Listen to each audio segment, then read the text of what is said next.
Like you've cured your herpes, right? Yeah, I have no more pain anywhere. Like I was getting like really bad pain here. It hasn't bothered me in weeks. And this is the thing, even though I really didn't get outbreaks, I always, every day, I would constantly have like pain all over my throat bone, into my ear. Yeah, you were having internal herpes outbreaks. I mean, that's what your doctor told you anyway. And also, we tested that herpes was being enabled by the Epstein-Barr virus, and I want you to test it. I cure the Epstein-Barr virus.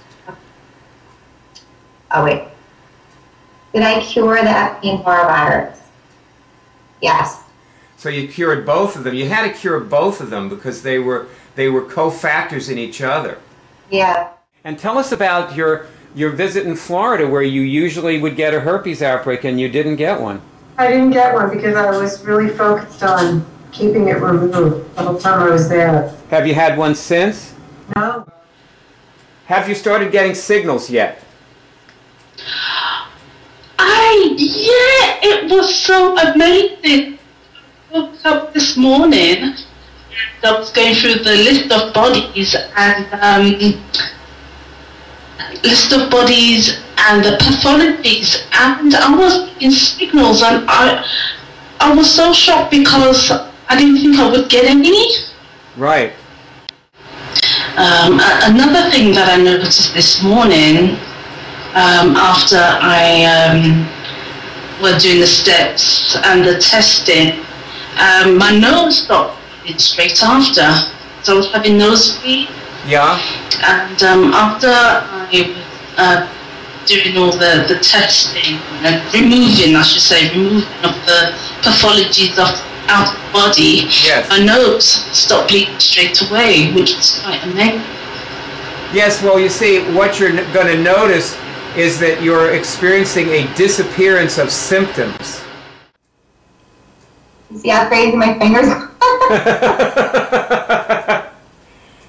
I love it.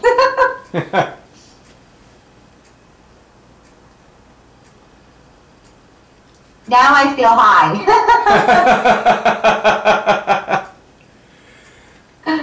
Well, that... I feel like I just got like a surge of like energy. Okay. Well, my young friend, welcome to the Cure Drive. There's our bumper sticker. And as you can see, we brag about our cures. That's what we do. We play for bragging rights. There they are on the bumper sticker. Yes, sirree. So, you see some very excited and healthy-looking people here, sharing their victories with you over cancer and herpes and Lyme disease and ankylosing spondylitis, for the three women there and you just were looking at. And so they look good, and that doesn't mean you're going to be one of them.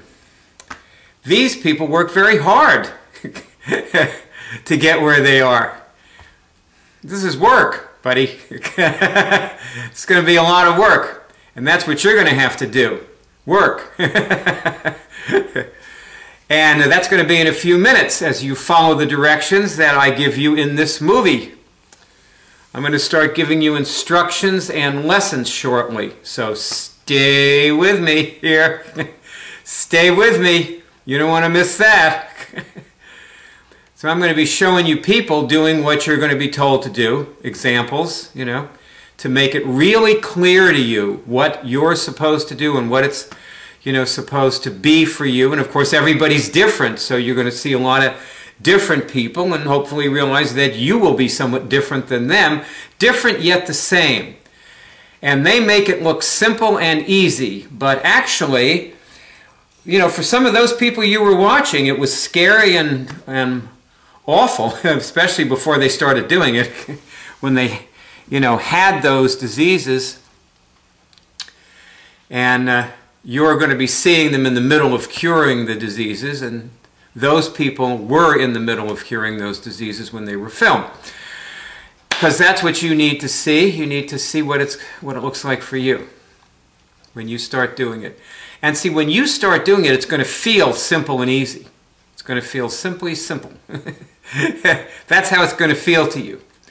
From the very first moments when you get your first signal, it's going to feel easy and fun and good. And that can fool you. And that can fool you into thinking, no, I don't have to work. This is fun. Wow, I cured it. Boy, oh boy.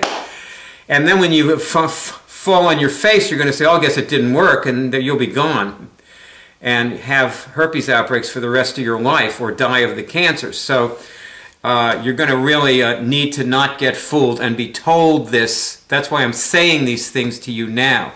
You need to hear what I'm saying to you now. And actually you can't hear this right now. You're not ready to hear this. So you're going to need to sort of put it on the back burner.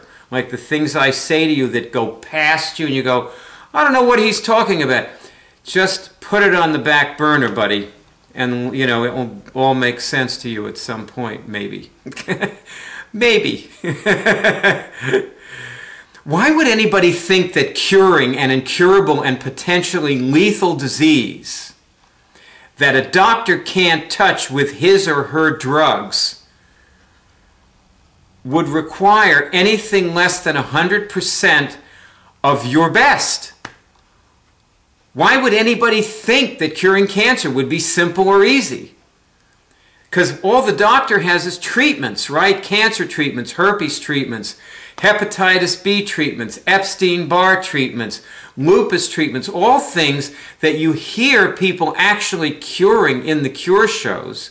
You may not have even run across those yet. This may be your first moment on this website, but they're there. You know, there are cure shows of people curing all these things, and all the doctor has is a symptomatic treatments, as the doctor will explain so painstakingly to you. The doctor will tell you, look, I have no cure. This is a symptomatic treatment. You know, that which is why people get a negative medical test on cancer and then, you know, 2 years later they die of cancer. Because all the doctor can do is, you know, test for what he can test for, and he's not actually able to see the roots of the disease even. So, do people get negative medical tests with what I'm showing you how to do here? Doing what you're going to be told to do and shown how to do shortly? Do people get negative medical tests with this? People are always asking me that. Yes. Yes, they do. That's what they get. Of course, that's how you know you cured it. You get a negative medical test. That's how they know they cured it. All I'm saying here is that whether or not you get your negative medical test is going to depend on how resolute you are to cure, you know, yourself. That's all I'm saying. Because this is a skill, not a pill.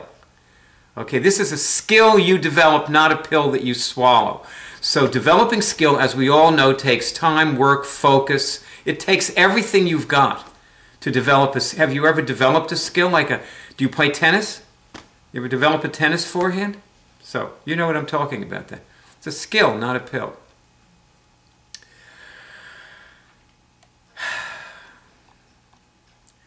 So why would we think it would be easy and simple, and even if it feels that way, wouldn't we remain on our guard? You know, don't we remain on our guard about it, like potentially life-threatening things? Well, some of us did. Some of us have, and we have produced enough cures to tell you about so that you can know that it is possible, and now it's up to you to cure yours. It's up to you now to cure yours. Because we can't cure it for you. I mean, we can give you a lot of directions and instruction and, you know, training and coaching. I put my phone number all over this website. You know, it's in the movies and everywhere.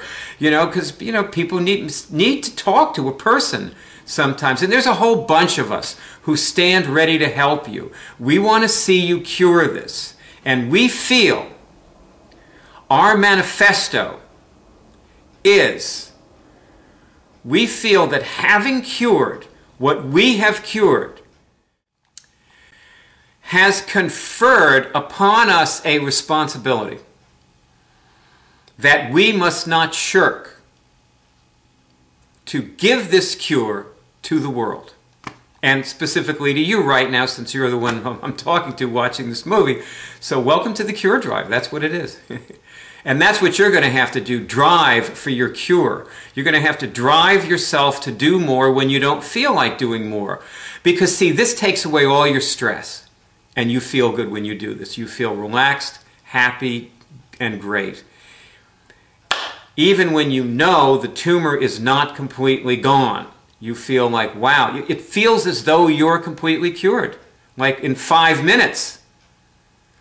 This really does make you feel real good, real fast, and that can fool you. And see, because that's the moment to do a little more exploring. That's when you feel great, that's the moment to find what else is wrong with you. Because you got a lot of stuff wrong with you. This doesn't have one cause. People think, oh, I have the herpes virus. Can I kill it? They don't realize it's got a lot of triggers and cofactors and ancillary causes and contributing factors and things that are holding that virus, that are preventing your immune system from killing it. Yes? Look, wouldn't your immune system take care of these things? Why doesn't everybody get herpes when they have a sexual contact with an infected person? Not everybody gets it. Why doesn't everybody display symptoms or show it in the same way? Why are there all these variations in even a simple... And herpes is a simple disease. I never had another herpes outbreak after the first day I took it out. That was the last herpes outbreak I ever had in my life. That was in 1993. So why is everybody different? Because everybody's different. That's why.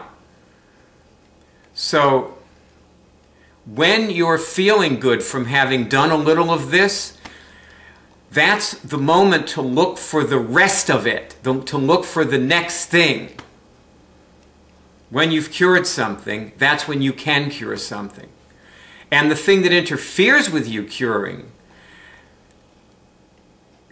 what you need to cure, that's the thing you need to cure. Diseases interfere with you curing diseases.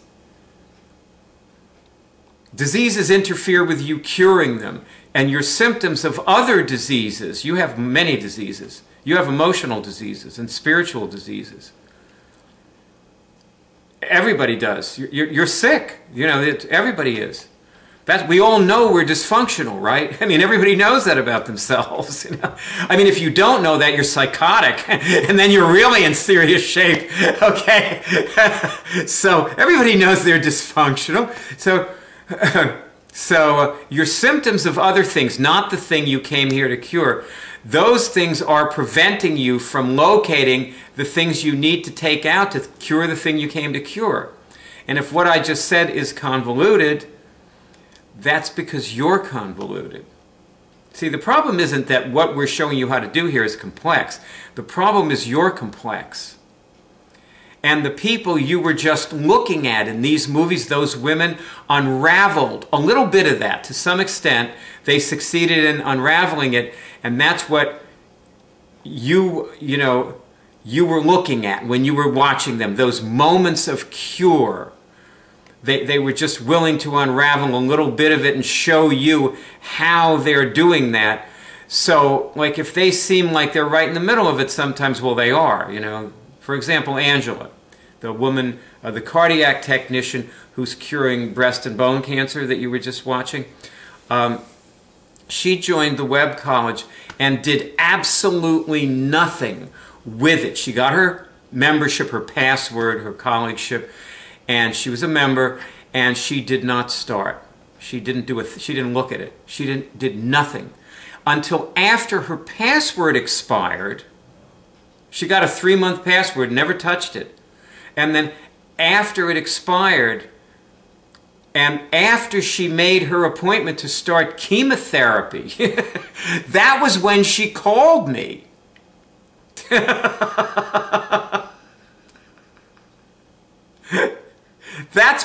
That's what people do to themselves. And that's a symptom of another illness, not the cancer. It's another illness that causes her to procrastinate like that. And she was, looking all over for, other treatments, like she was trying out herbs that they said cured cancer, and they have juices they say cure cancer, and all these different home cancer remedies on the web she was trying. And the cancer was getting worse and worse, and she finally, she's in London, so she gets free medical care, and she called the doctor and said, oh, she's starting chemo. That's when she communicated with me. And then we started. Most of the people who you hear in the Cancer Cure Show who cured their cancer did not use medication to cure their cancer. Usually because the medications that they did use before they did the Cure Show failed, and then they cured the cancer with what you're going to now learn.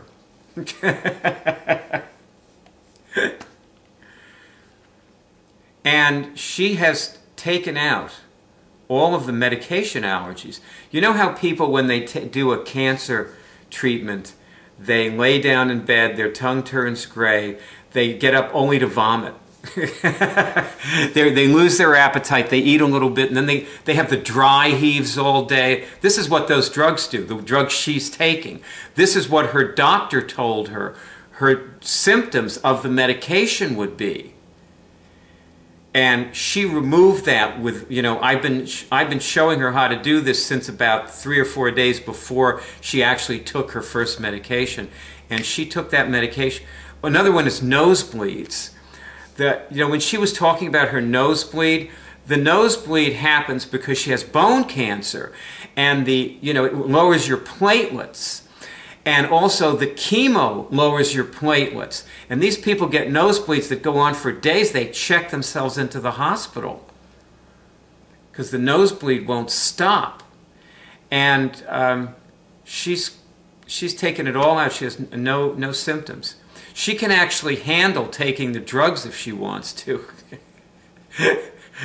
That's the nice thing about this, If you want to do drugs to cure your cancer, do this too, because it takes out the symptoms of the drugs as well as curing the cancer. It cures everything.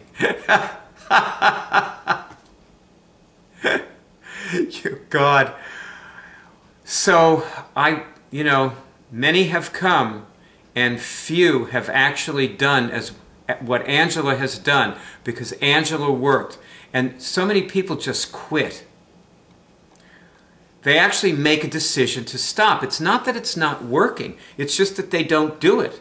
It's like what Angela did originally when she just got her password and never touched it. So you're going to have to do this. You're going to have to actually do the work at this, because it's a skill, not a pill. Nobody cures you. You're the one who cure it. And of course, God cures it. Certainly you're linking with a higher power that is erasing these diseases. But what you need to focus on right now is you curing it, you letting in the guidance, part of which is just me talking to you. You choose to do it each moment when you do it. And you choose not to do it in each moment when you don't choose to do it. And as you can learn from Angela, you can always change your mind and take the right step. That's what she did. She changed her mind and decided to get in touch with me. And you do that. You change your mind. You choose it. You become it, really. You say yes to it. And sometimes, inevitably, you will always say no to it. All of us have. We do say no to it. All of us do that. In the middle of success, we stop. In fact, that's what does stop us. We stop because we've succeeded. And we say, okay, now let's see if it's all gone and I'm okay and I can live a normal life. And there's no such thing. You're going to be curing emotional, spiritual, and probably physical diseases of one kind or another for the rest of your life. Or you're going to fall back into the abyss that you probably found yourself in, which is generally why people, end up watching this movie. Because most people aren't clear enough to just seek this out before the time when they're really desperate. Unfortunately, for most people, they just don't know they're supposed to do that. They're supposed to start this when they're well, when they're okay, you know, and so that they never need to have, you know, this emergency intervention. You know, so it's just, you know, it's just a matter of saying yes to it sometimes. A few little yeses, a little bit here and a little yes there and another yes here and another yes there. And these yeses snowball into one big, huge yes that ends up with you getting a negative medical test and then going beyond that negative medical test to the point where you really no longer have the disease. It isn't just that your doctor can't find it, you no longer have it. And that's where Angela tells me she's going, for one example. She says she's going to the point, no disease whatsoever.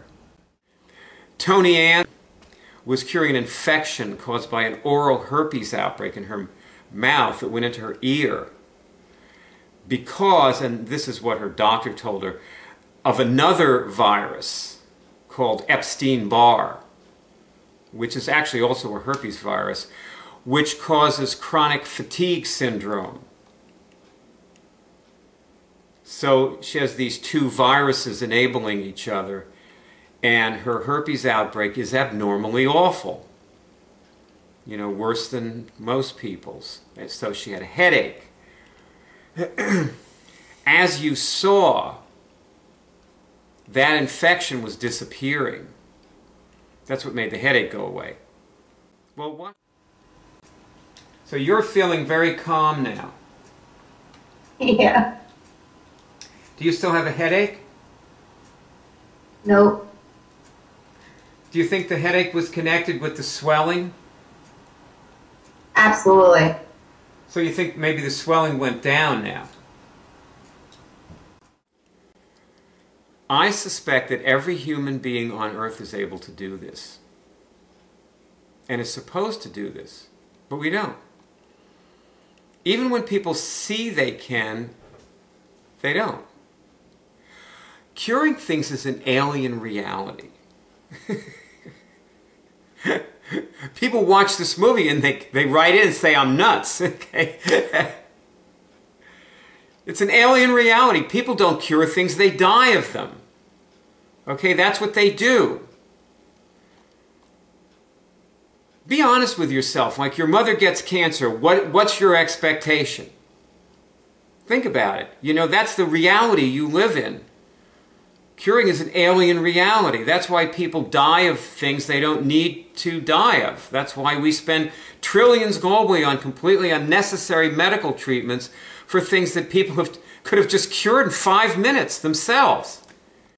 Tony Ann had pushed through the discouragement and failure. When you're seeing what it can be like when you do that.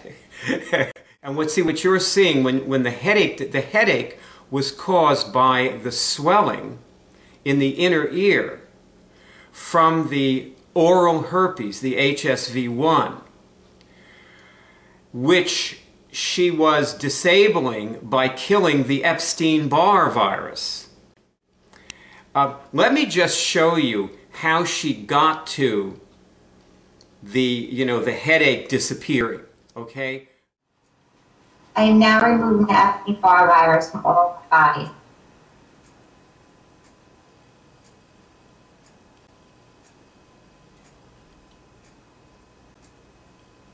You see how crazy my fingers are? I love it.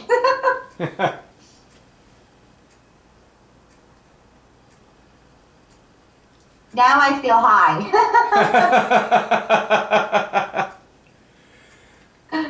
Well, that... I feel like I've just got like a surge of like energy. Okay. This is instant cure. But getting going with it, acclimating yourself to this alien reality, getting good at it, not instant. Wasn't for me. I am now also purposely showing you people who are not cured.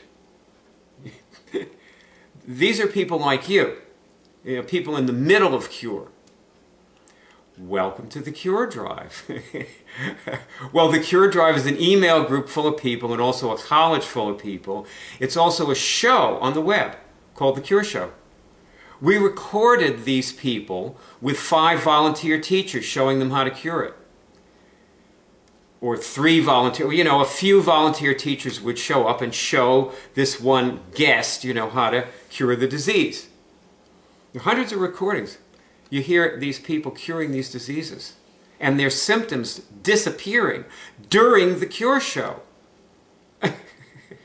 We work with signals. One of the signals we work with is the disappearance of physical symptoms right before our eyes.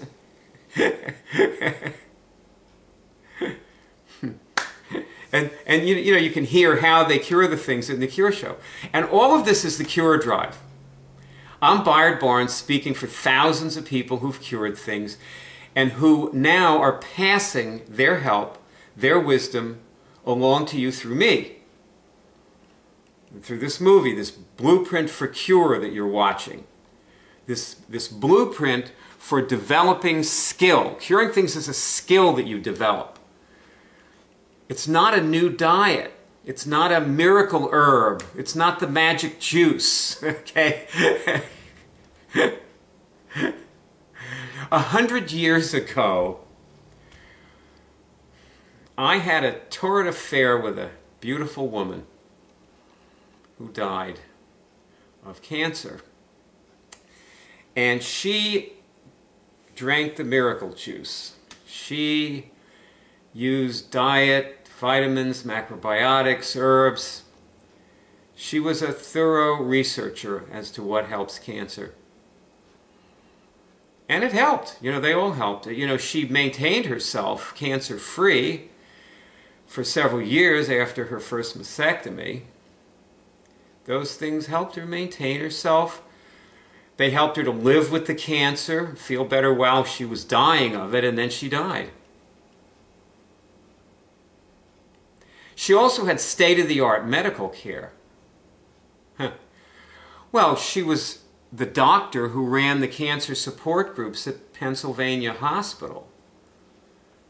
She was Jackie Buzan. She was on local TV and all the time talking about the groups. Jackie had her first mastectomy about a year before I met her. And she got a negative medical test on cancer right around then. If you've been longing for a negative medical test, maybe now you understand a little more about, the negative medical test. See, people don't realize a negative medical test is a great signal. It's encouraging, and you should be happy when you get yours. But, the people that you hear in the Cure Show and the people you see here, they don't just get negative medical tests. They are actually rid themselves of the disease, which they often still find in themselves after the negative medical test. And that's what you learn, how to pick it up at the subclinical level. That's what you're learning to do, or you're going to be learning in a few minutes. We're going to start showing you actually how to do it in a few minutes, in case you didn't already pick it up from just watching what little you saw of Tony Ann. That's what you're going to learn how to do in this movie. That's what we're leading up to here. I want to play you a little more of Kate, the first woman you saw. Watch this. You usually would get a herpes outbreak and you didn't get one. I didn't get one because I was really focused on keeping it removed the whole time I was there. Have you had one since? No. Well, let's keep it out for a couple of years. Yeah. How about that? Because it dies off. See, I don't have to check for it anymore. It's gone. But it took me years. I kept finding it in my spiral body. Yeah.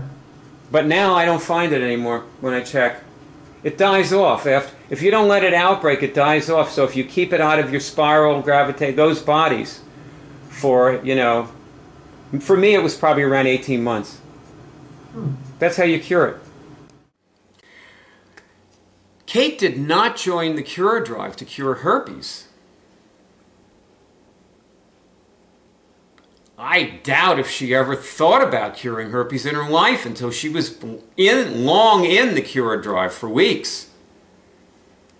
She cured herpes as a byproduct of cure drive membership. Kate was driven to the cure drive by a horrible, debilitating disease that you probably never heard of, and that the doctors couldn't cure, called ankylosing spondylitis, which was a side effect of another incurable disease, Lyme disease. Once she was curing those two diseases, in the middle of curing them, she realized she could also cure herpes.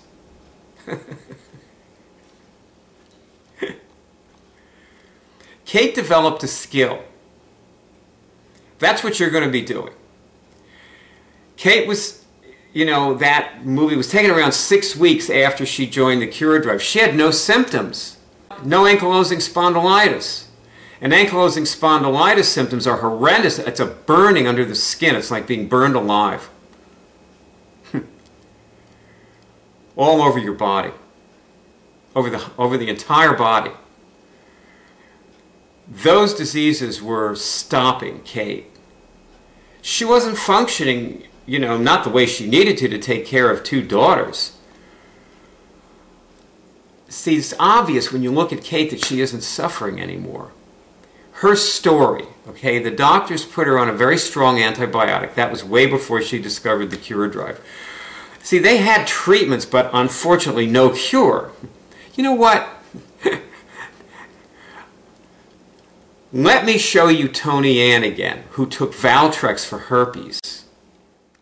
And you went and you told your doctor that you thought, that the Valtrex made your herpes worse. Did you say that to the doctor? Yeah, and he laughed at me. He said he's got tons of patients that take it and they never had a problem with it. So you're the only person who ever had a problem with it, according to him.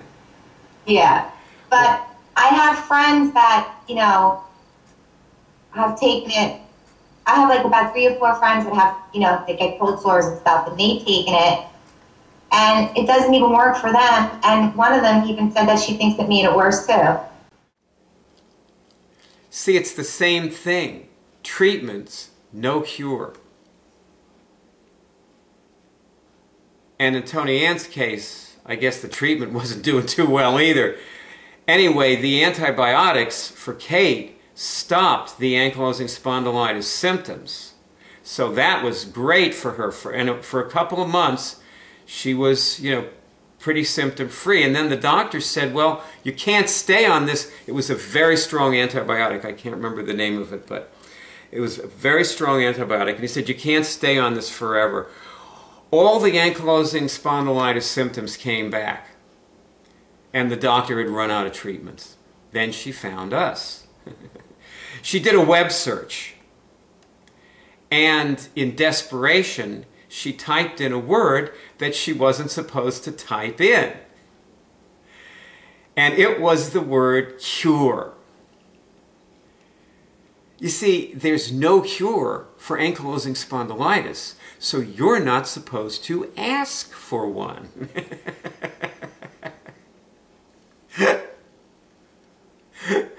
And she typed in cure ankylosing spondylitis. Naturally, there were very few things in that category. We were one of them. That's how she found us, pure audacity. She got so desperate that she just rose above the whole thing and opened up to the universe, presenting her with the cure. And that's what she got. You ever hear of the law of attraction? That's what the law of attraction looks like in nature. Kate attracted the cure for ankylosing spondylitis. And once she attracted it, she still had to accomplish it. And see, here you go. You've attracted the cure for your cancer. You still have to accomplish it. And in a minute, you get to. That's where we're going. Kate was telling me that she's going to do this for the rest of her life because she wants to be well spiritually and emotionally as well as physically. And she has learned by the skill she developed, by employing the skill she developed, she has taught herself, she has discovered, she's realized, she's made real for herself that the spiritual and emotional are inseparable from the physical. Those three things are one. You know, when you do this, you feel as well as physical cure, spiritual and emotional cure. 87,000 cures, and most of them were for spiritual and emotional things that you might see as insignificant. And then, you know, given your present state of, you know, desperation to cure whatever you want to cure, and then, you know, some of those 87,000 cures were for cancer. And one of them was not for Jackie. 7 short years too late, I discovered this.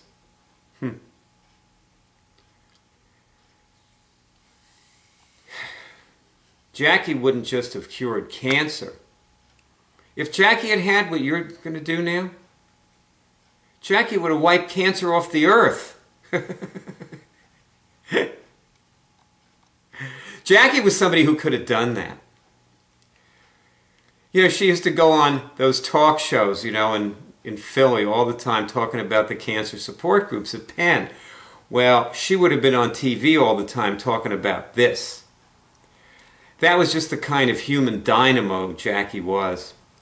She was gorgeous. She had olive skin, black hair. She was beautiful. She was athletic. Jackie would have wiped cancer off the planet. You know, somebody's going to come along and do that at some point. Somebody who can do it will realize that it can be done. They'll succeed where the rest of us have failed because, well, for whatever reason, not I or any of the other people who've ever done this have even been able to approach the eradication of cancer.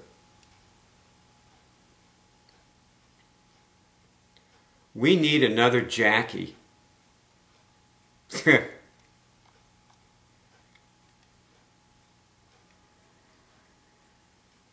It can be done. That we have proved. But that we have not done. Not yet. So, it's time. Okay. Time for you to now see the first thing you need to start doing that's going to make you able to do the assignment that I'm going to give you later in the movie. And the assignment will be curing your disease, and doing the assignment will enable you to cure your disease. And if what I said just now doesn't make any sense to you, just play along. Okay? The woman you're going to see now is going to illustrate the basic way of testing. This is what you need to start doing. This is your first skill, how to test. Because you need to know it's dead. See, you need to be able to test yourself to make sure that it's dead. Okay? The woman's name is Molly. She's a friend I met in the wildlife area, which is just up the street, walking her dog, Hercules. And she told me she was in treatment with a psychiatrist for anxiety and depression. And she's been having oral herpes outbreaks.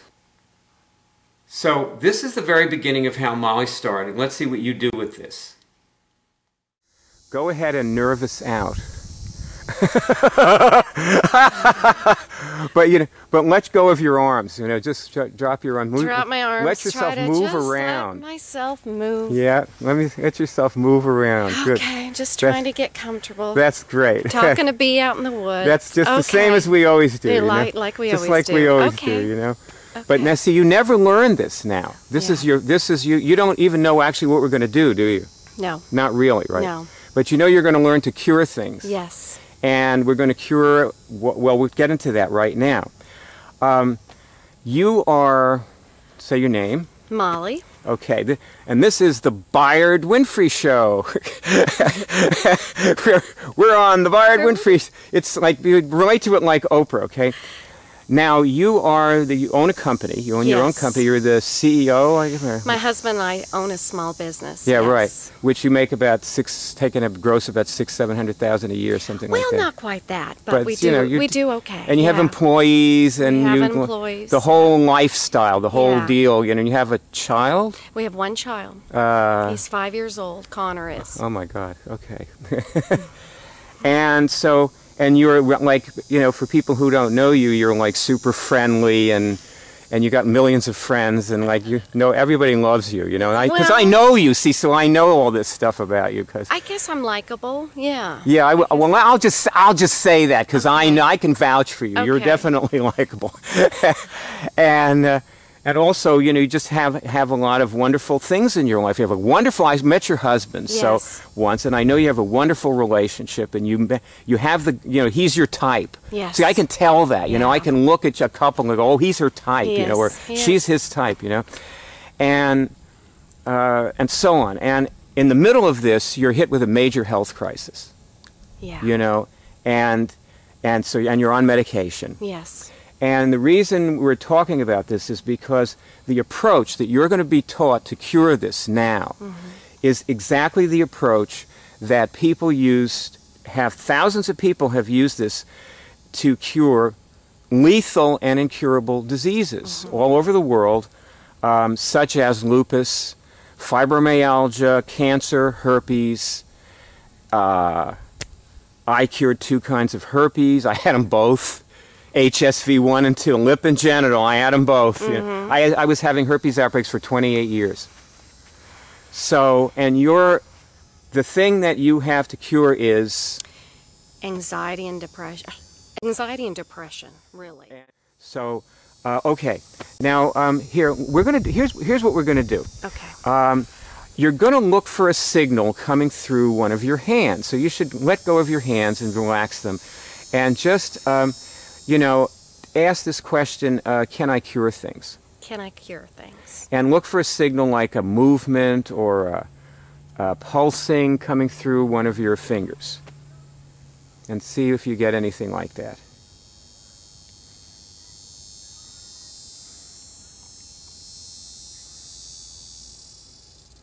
I'm getting something in my left hand. And what is that? Left finger. It's a pulsing. Very good, very good. Just do that again. It doesn't have to be like it was. Ask the question again, see if it comes again. Okay. Can I cure things?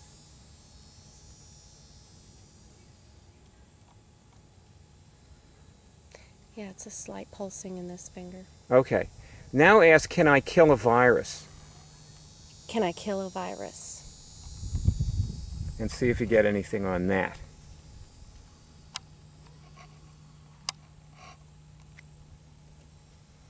Tell me if you do.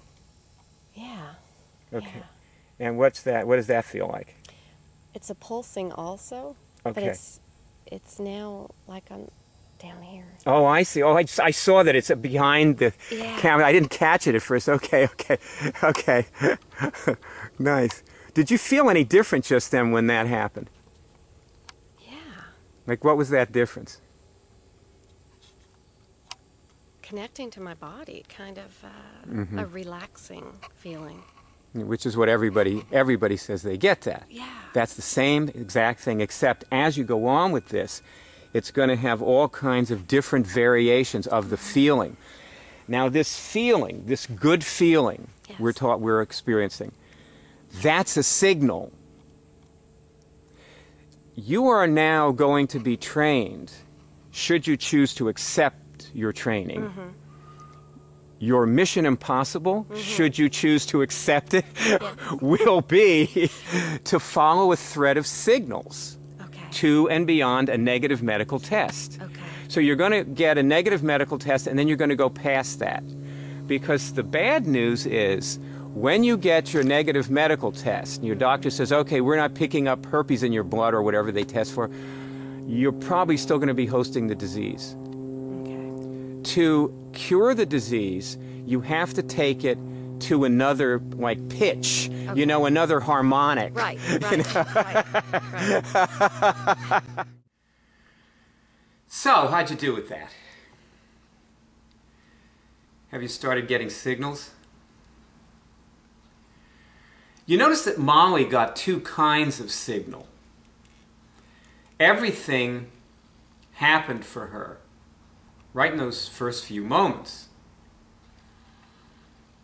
Not everybody's like that. Molly actually illustrated the two basic kinds of signals that give you immediate feedback that you've cured something right in that little first moment, very first moment when she started.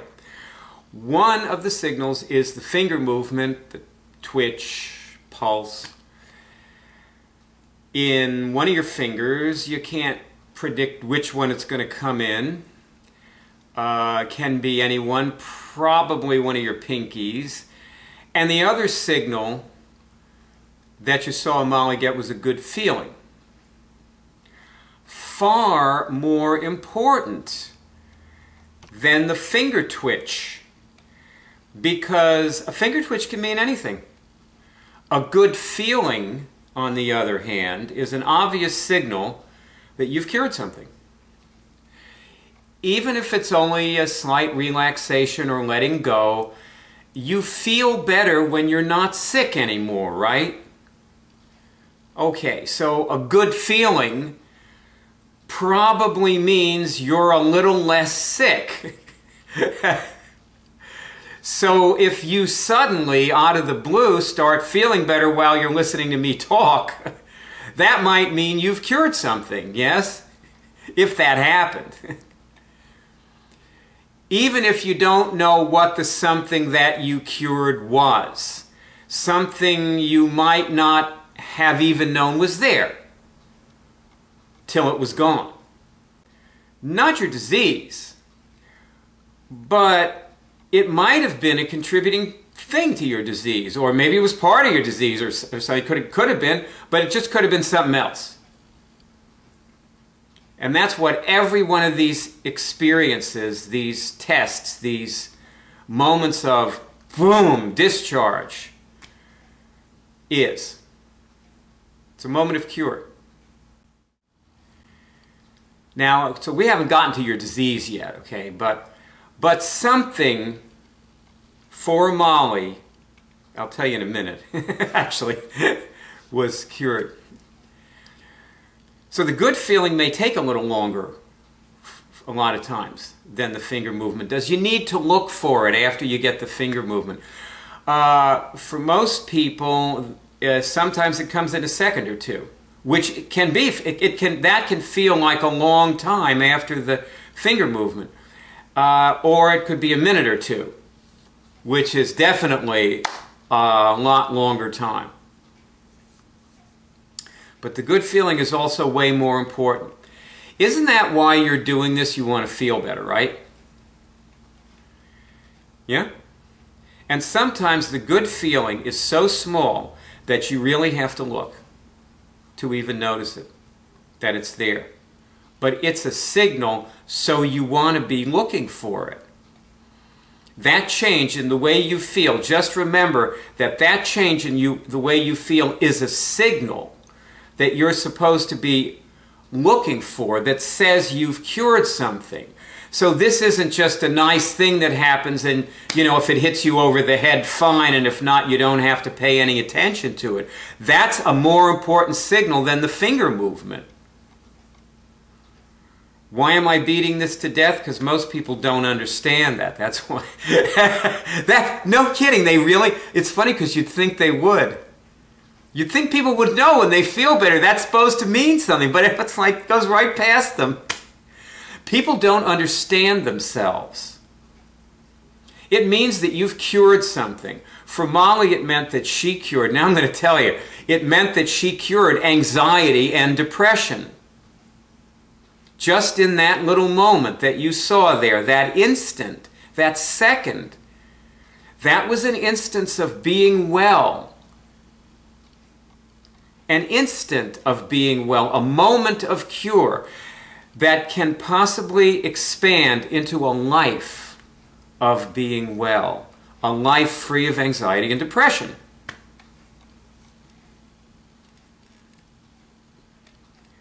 That change in the way she feels. I'm just going to play that little part of Molly for you again, because you should really notice this. And just to make sure we're on the same moment and you know what I'm talking about. It's now like I'm down here. Oh, I see. Oh, I saw that it's behind the camera. I didn't catch it at first. Okay. Nice. Did you feel any different just then when that happened? Yeah. Like, what was that difference? Connecting to my body, kind of a relaxing feeling. Which is what everybody says they get that. Yeah. Not everybody is like her. People get a finger movement and they don't feel any different. That's most finger movements. Other people feel different and they don't get a finger movement. That happens. I've seen people start testing by a change in the way they feel. And each test for any given person is different. And most people get them right near each other, you know, the way Molly did. I'm just going to show you somebody else here. Get anything? Well, I did make a little right hand twitch here. Okay. So you feel any different? You do feel different because I can tell because you're laughing. I can tell that little laugh there. Oh, it's pretty common, huh? Yeah, it's very, everybody, yes, absolutely. Yeah. That's Bob, another one of my neighbors. You can see he got them both, the good feeling and the finger movement, just like Molly did, right next to each other, right? Almost simultaneously. That was his first time also. And as you can see with him, sometimes the good feeling, you notice the good feeling when it sort of comes over you, and all of a sudden, it's like, it really is a signal. You know, it's like all of a sudden you break into a little grin, or a little involuntary laugh like Bob did, or sometimes a big laugh, a big involuntary laugh. I was just sort of demonstrating it for you there. No, actually, I don't know why. I do enjoy making these movies, but I tend to also just feel good while I'm doing this, you know, telling you about this, I guess, so I laugh. That's right. And consequently, you've still got leukemia, and have been believing that your leukemia is at least partially caused by a past life trauma. You actually got to have a gut feeling about that, you were telling me. That's right, yes. Just for the record, hold your finger up in front of your face and test, is my leukemia partially caused by trauma from past lives? And see if you get anything on that. Yeah, I don't actually get a finger test. All I get is the warmth in my hands. So hold up your warm hands. Did your hands get warm when you asked that?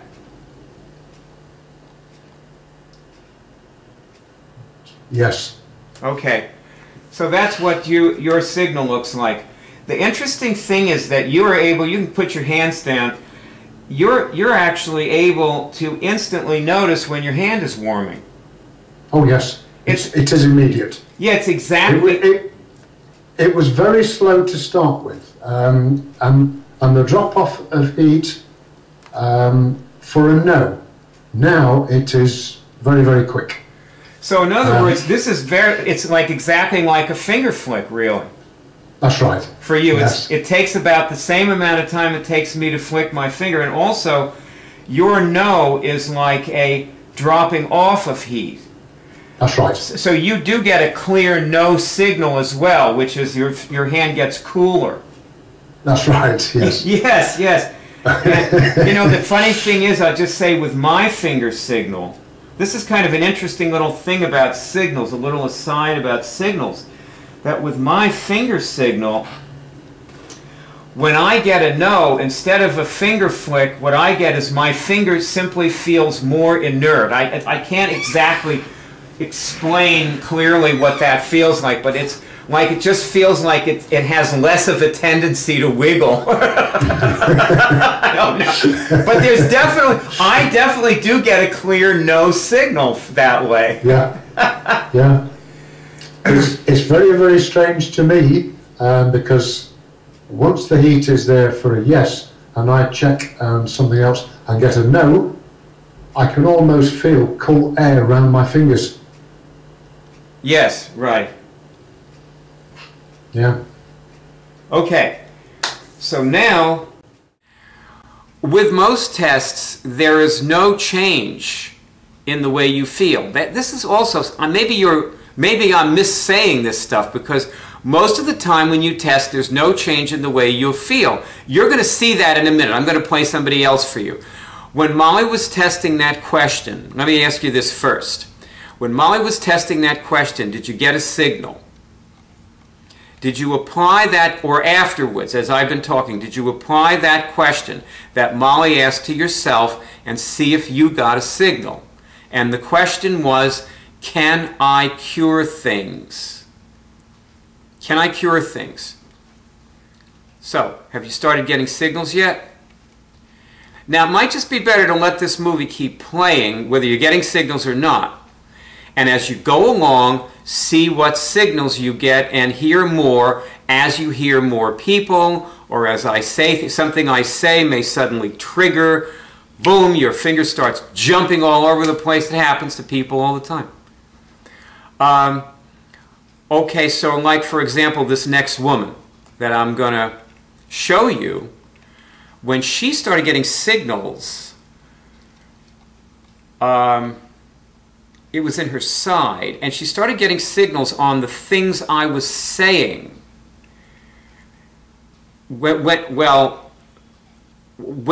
I made this movie that you're going to see with her, she started getting signals on the things I was saying. So she wasn't actually turning anything into a question. She was just listening, and signals came. Her fingers started jumping all over the place when I said things. That was especially when I said things that were especially relevant to her, that were important for her.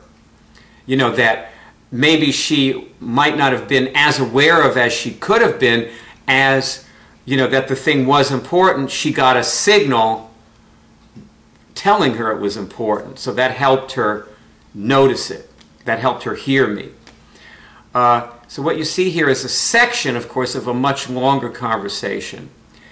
And I think this section is especially relevant to us right now. Her name is Sammy, and she called me because Sammy wants to lose emotional baggage.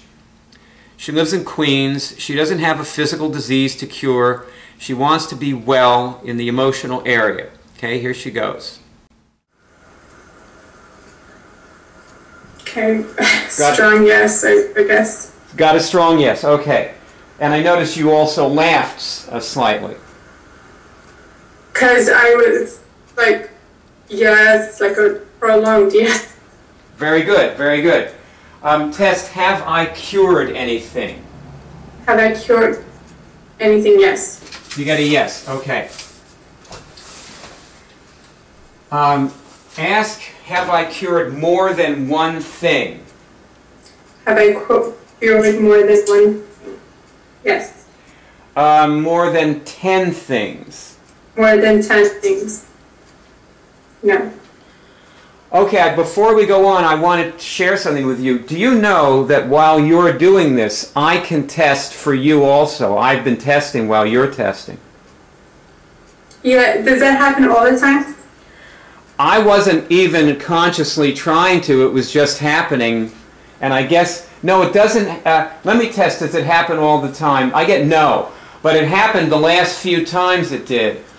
And I just want you to know that you can test for anybody just like I can. Yeah. So you can actually know anything.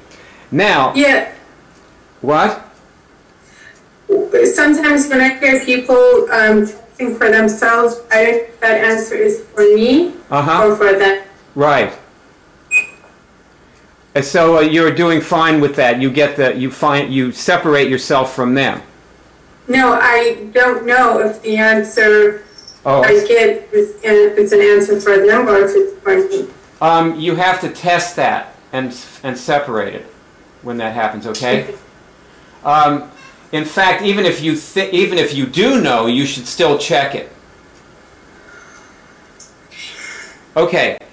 Do you feel any different than before we started? Yeah. How so? A tad bit lighter, I guess. Yeah, I got a yes, a tad bit lighter. So you tested yes on a tad bit lighter? No, I got a yes. You tested yes. Okay, good. So you're testing your feelings. That's good. Very good. So you just realized, this is what I'm going to say this to you, you just realized that you cured something. That's what it is to realize that you've cured something. And that's what you must do. You must realize that you've cured things. What did you want to say? I didn't hear that, but then at the end I got it. Okay. Now I want you to test that. Have I just realized that I cured something? I got a yes. Okay. So are my cures real to me? Are my cures real to me? Yeah. Okay, got to see. Okay, good. Sammy started getting signals, as I was saying, in her side, not in her finger. And I asked her to change the signal to her finger. And it took her a couple of days, but she did that. Look, I know there's a lot here. I mean, it's a lot for me to say this stuff. This is a lot to let in for you. For sure, some things are going by you without you even hearing them, and that's okay. Just enough of it has to get in to get you started. Different things wake different people up. So pay attention to what you hear, what you do hear. You know, pay attention to the things that jump out at you or the things that you especially understand, and let the other things go for a while. Because let's just go on. It's going to be almost a straight up climb from here. This movie is going to get more intense as we go along. We're actually going to show you how to cure it here. So just take the things with you that seem to make sense to you. And maybe the other things that you didn't hear or didn't make sense or whatever, they'll make sense later. Or you'll hear them later. Because I'm going to show you examples of people curing things now. The specific way that you do it is going to look somewhat different. But you're going to be doing the same things that they do. Does that make any sense to you? It's going to be the same, but different. Because that's what it's going to be. It's going to be your personal cure for your personal thing, your herpes, your cancer, your Graves' disease, your arthritis, your secondary arthritis as a result of lupus, your problem with intimacy, your failure to attract the things that you want into your life. These are all curable, and I've watched people cure them all. And tons more too. All different things I've seen people cure over the years, the many, many years of watching people cure things. And you have a lot to learn here, obviously. This is going to take time, right? And you're going to need to feel your way with this and slow down and not expect more of yourself than you're capable of. You're going to have to find your thread. Well, when you were watching Sammy, the last woman, who was very shaky when she started, by the way, and that movie was made maybe 2 weeks after she started. Did you notice that she was asking a lot of rapid-fire questions and getting signals on each one of them, and another signal every few seconds? And that she was following the thread of those signals, and it all ended up in a good feeling and some realization. That's what it's usually like for everybody. Did you see that happen as she was going along there? So you have to start doing that. What you just saw her doing, those rapid fire tests. Those rapid fire tests, you have to start. If you are getting signals, you need to start look for signals when I talk, and change things I say into questions or true-false statements right now or as soon as you can. Do that about whatever you can think of to be curious about. Ask as many questions and get as many signals as possible. That's the rule. That's the approach. Start in whatever halting and faltering way you can crank yourself into it. That's the approach. You just mess it up, but you're doing it. Or some version of it. Your version of it, which is all you're ever going to do. And do that while this movie is playing. Leave this movie playing.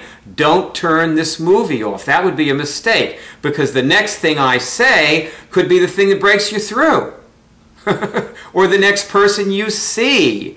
You know, the next person I show you gives you the breakthrough. Like you resonate with that person. Some of these people you're going to resonate with more than others. See, we have experience. A lot of us collaborated on this. We know what to show you. We're going to show you how to get your specific cure in this movie. And this movie is not just about getting started. This movie is about curing. You are being trained right here, right now, whether you know it or not, to stop a flu.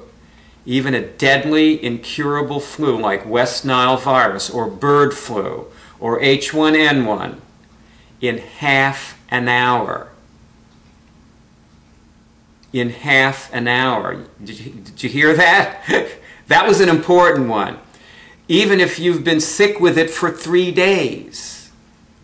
That's right, that's what I'm saying. You can be 3 days down with the flu and half an hour curing it. It's that fast, if you haven't already noticed. This is very fast. Well, Molly cured 2 medically incurable diseases. You watched her do it. Did you feel any different just then when that happened? Yeah. Like, what was that difference?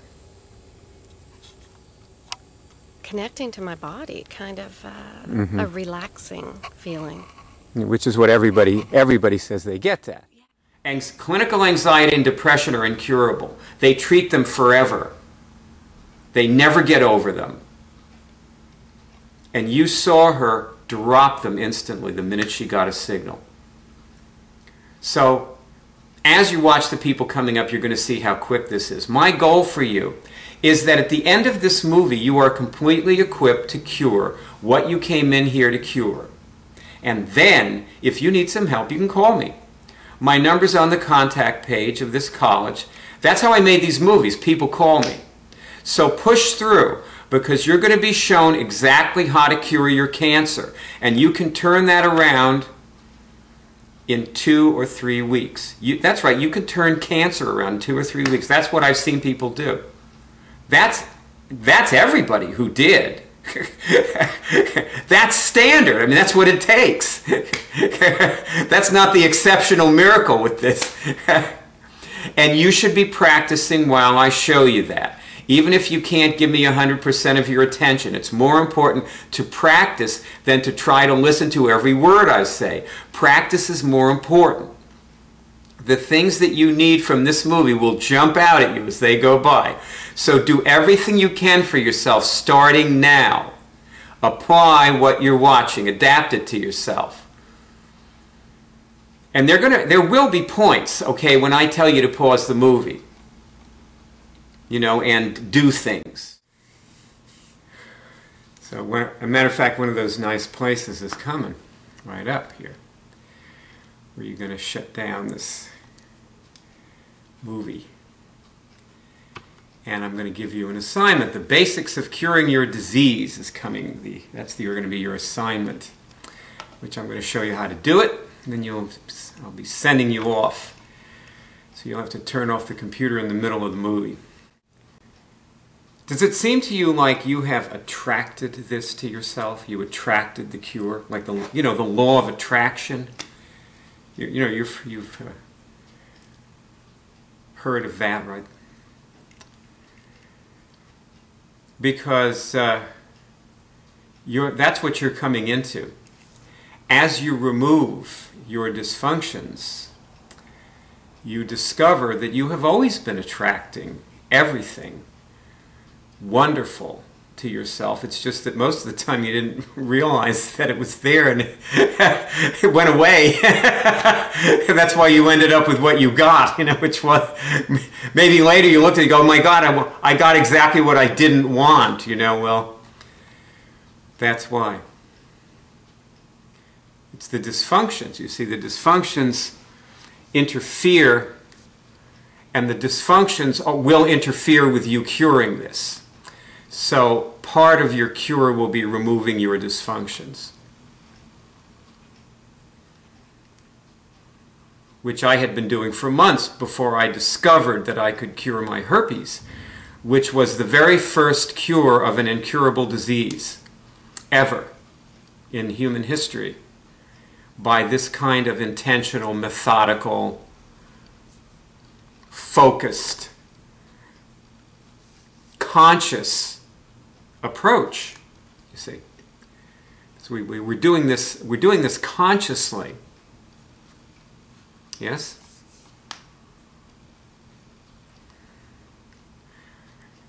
Have you been testing what I've been saying?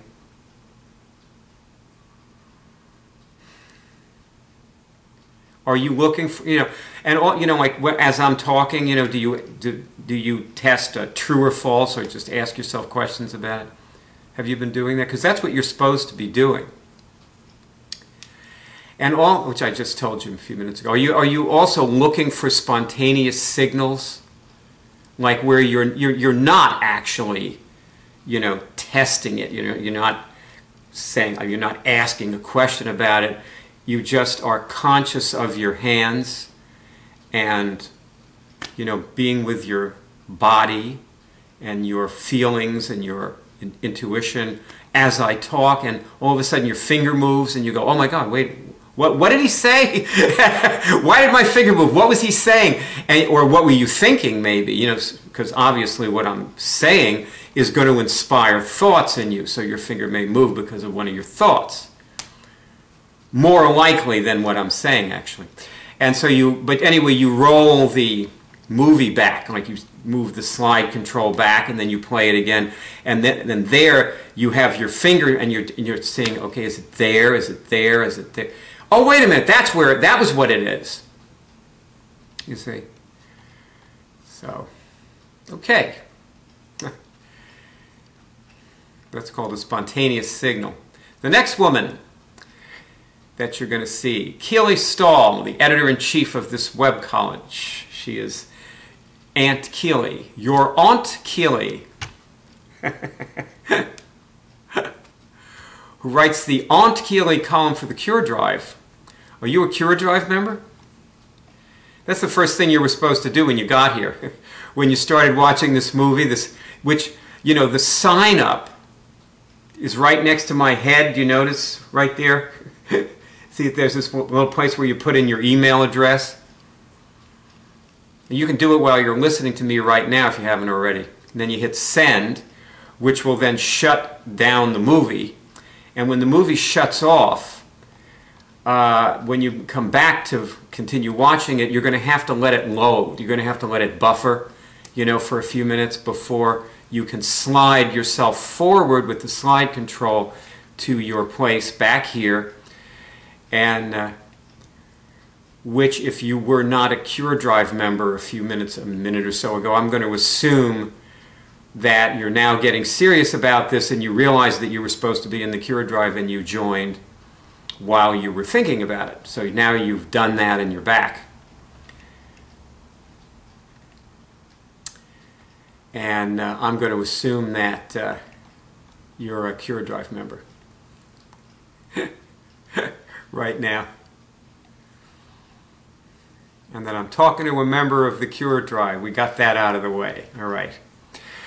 So, Keely's, who's the next woman I'm going to show you, Keely, in a minute. Keely's advice column goes out every day. You should be getting an email from her, since you're now a Cure Drive member, with a little pithy bit of advice within the next few hours. Look for it. And you're now going to study a segment of Keely killing viruses. Won't that be nice? Okay, I give you your Aunt Keely, the crown princess of the Cure Drive.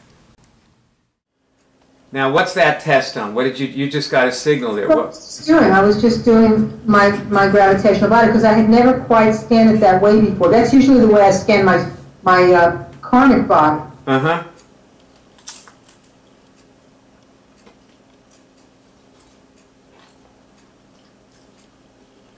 Do it out loud and show us what you're doing. Well, I'm testing that there's a virus there.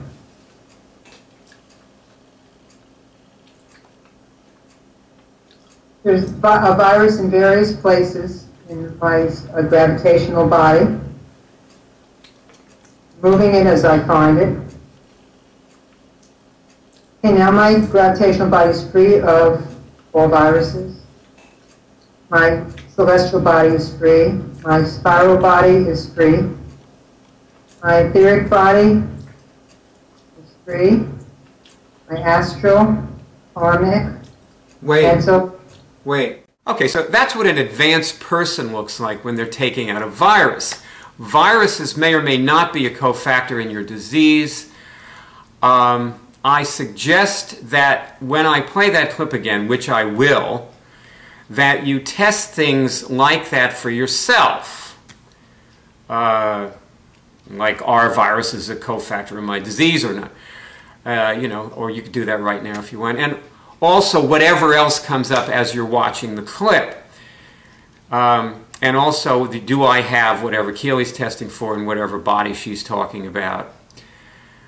And you're already supposed to have done that just now when you were watching her, so we're going to be, you know, maybe redoing or maybe building on what you just did when you watch the clip again. And this is the kind of thing you're going to be doing in your assignment, which we're working up to. I'm getting you ready to do this assignment now. That's what we're doing. Okay, just so you know. Now, had I just been listening to Keely, my first thought would be, what is the gravitational body? What? What? What's that?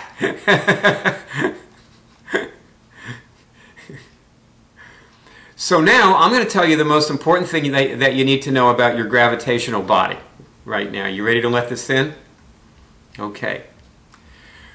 Your gravitational body is a piece of New Age psychobabble.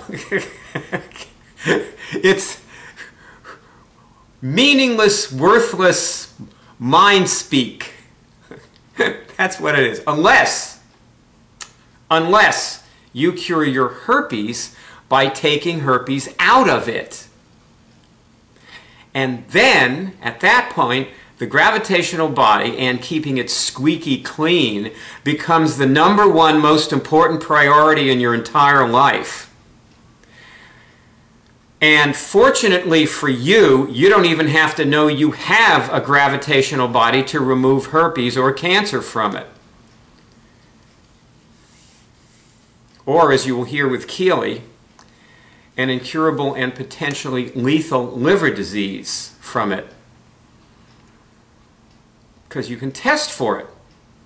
You can test, is that there, without knowing that you have one of the bodies, or that, you know, you don't have to know anything, okay? You can just test, see? That's what's so nice about testing. Like, you don't have to be smart to do it, and you don't have to be rich to do it, and you don't have to be cool to do it. You can just do it anyway, you know? You can be a square who's totally stuck in your head, and you can, you know, and never knew anything in your life, and you can still do this, see? You know, you don't have to have meditated. You don't need any experience with meditation to do it, okay? And you know, the gravitational body was one of the places that, you know, the hiding places where Keely found that incurable and potentially lethal disease of the liver, story TK, and the force that gave Keely the signal that she cured it, certainly knew where it was. See, the force knows where this stuff is. Use the force, Luke. The higher power, God, whatever you want to call it. And this, what I just told you, is for you right now the most important thing that you need to know about your gravitational body. So you just learned some, see? You just found out how this works. Keely is an unstoppable force of cure for herself and other people. There are many, many Keely stories. For today, the one you're going to hear right now is the one about that incurable liver disease before I show her to you again, or show you her again. I like to use bad grammar in these movies. It drives Keely crazy. Keely is the editor-in-chief of the Web College, meaning my editor. Meaning, Keely called me a couple of days ago and told me, editor's note, I mispronounced, at the beginning of this movie, the words ankylosing spondylitis repeatedly. Well, I am a monkey's uncle because I did it again. In the editor's note, I mispronounced ankylosing spondylitis. Hopefully a disease that neither you nor I will ever need to pronounce since you're learning this. I mean, why couldn't she have cured mumps, you know, or HIV, you know, something I can pronounce, you know? Well, you know, you got to give Keely a lot of credit for commitment, okay? She's on the job all day, every day, and she's been doing that for 17 years, since 1993, and she was never paid a red cent for doing it. This is really a gift you're getting here. We expect a lot of you. Okay, the story about Keely. Keely was diagnosed with an incurable and potentially lethal liver disease. Her doctor, who was a specialist in that field, obviously she went through a whole bunch of referrals to get to this guy. I guess he was the department head at Jefferson, possibly. I don't remember exactly. She didn't know exactly what the disease was. He said it was one of 3 potentially lethal liver diseases. Obviously, it can be very hard to diagnose liver diseases. Anyway, the doctor gave her, at the outside, 7 years to live with this disease. That was in 2001. So I'll tell you what happened. Here's the story. Keely told me right after she saw the doctor, Keely called me up. That day, I was in my car shopping. And she drops this news on me that her doctor said she's going to die. Okay? And my first thought was, oh my God, you know, what am I going to do without Keely? Keely has been my right hand for 30 years or so. I really got scared. See, that's the point in my story here, the part about me. After all my training and experience, me founding this and everything else, I just lost it. Even though I had done all that curing, I'd been watching people cure things for years. I started with this in 1993. My knee-jerk reflex was still to believe the doctor when he told Keely that she was going to die. Like there was no hope. I mean, I went back to where I was in 1992. I regressed, you know, to 1992.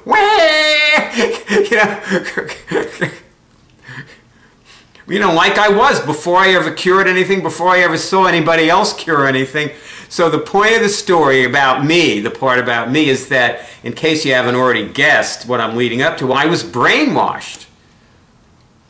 We are brainwashed by Western medicine, fear and helplessness, which make us docile so that we get into that big machine that they, that they draw you into, we're very, very happy to do that always. Because fear and hopelessness lurk inside of all of us. That's why I reacted like that. A quick word response, we go right back to it. And that was one of my symptoms. And it's not there all the time. I know sometimes you feel very confident, and then other times you are going to find that you feel exactly the way I'm talking about right now. I just went right into it. But fortunately, Keely and I always do this together, see? So it passed quickly when we started doing this. Otherwise, I would have been stuck in it. We would have cured nothing. Because, generally you don't cure things at the doctor's office. The doctor will tell you that. He will say there's no cure. Okay? See, I'm probably okay now. I've watched person after person cure cancer over the years. May I show you, I want you to see this. This is the Cancer Cure Show page. Okay, just have a look at this. So this is the home page where you are right now. And there's the movie you're watching at the upper left. Now, if you go to the very end of this page, the bottom, there is, voila, a hyperlink area, a pink hyperlink area. And in that hyperlink area, as you can see, there's a nice long list of diseases. These are cure shows. And there you will see CMV, cytomegalovirus, HIV, lupus, MS, obsessive-compulsive disorder. And these are all things I've watched people cure, and you can hear these people actually curing things in the cure show. This is the Cancer Cure Show. So as you can see that it's got movies about the disease where you actually see people curing the disease in the movie. But the audio cure shows, which are in the columns, and like in the second column there you can see there's a whole list of audio cure shows. And these go into way more detail than do the movies. Now just, for point of accuracy about this story, so you get the timeline right, those cure shows that you're looking at there did not happen before Keely's liver disease. They happened after 2002. Okay, Keely's liver disease was 2001, I guess. Maybe even 2000, maybe in the fall of 2000. I can't totally remember exactly when it was. I mean, my memory of talking to her on the phone while driving with my headset, I use a headset, okay, is vivid. But the people in the cure shows contacted us later. But you know what? Those cure shows are examples of things that I was seeing for years before we ever had a cancer cure show. So I have no excuse, because my first cancer cure was 1993, Edith Huber. So I have no excuse. I mean, I saw this way before Keely cured the liver disease, which is what happened. I mean, Keely cured the liver disease.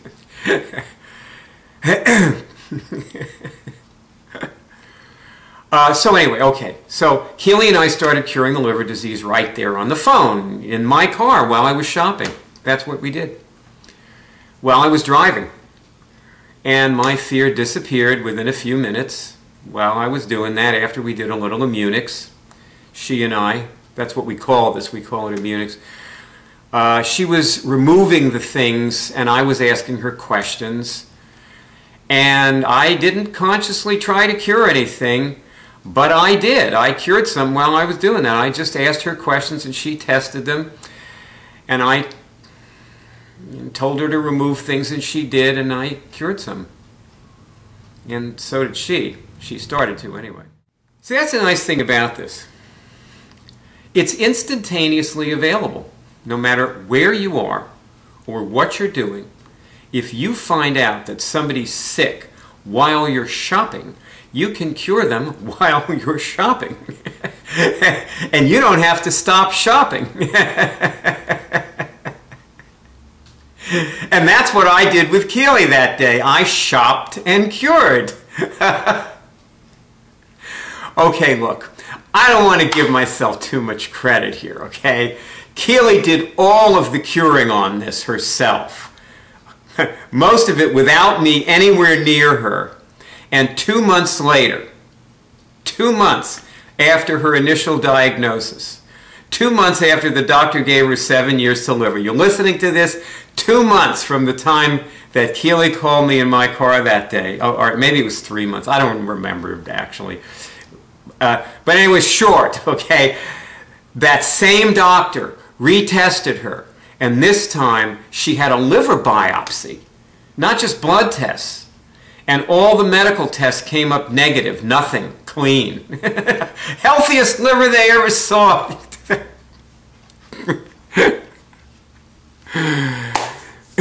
You know, without Keely, a bunch of her friends would be dead, as well as a lot of the rest of the people on this planet, and as well as Keely. Keely is a lifesaver, including her own life. And here she is again, okay? This is the same clip, be with it. Now, what's that test on? What did you just got a signal there. What was I doing? I was just doing my gravitational body because I had never quite scanned it that way before. That's usually the way I scan my karmic body. Uh-huh.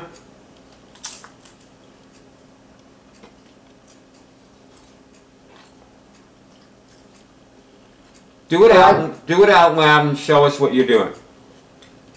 Well, I'm testing that there's a virus there.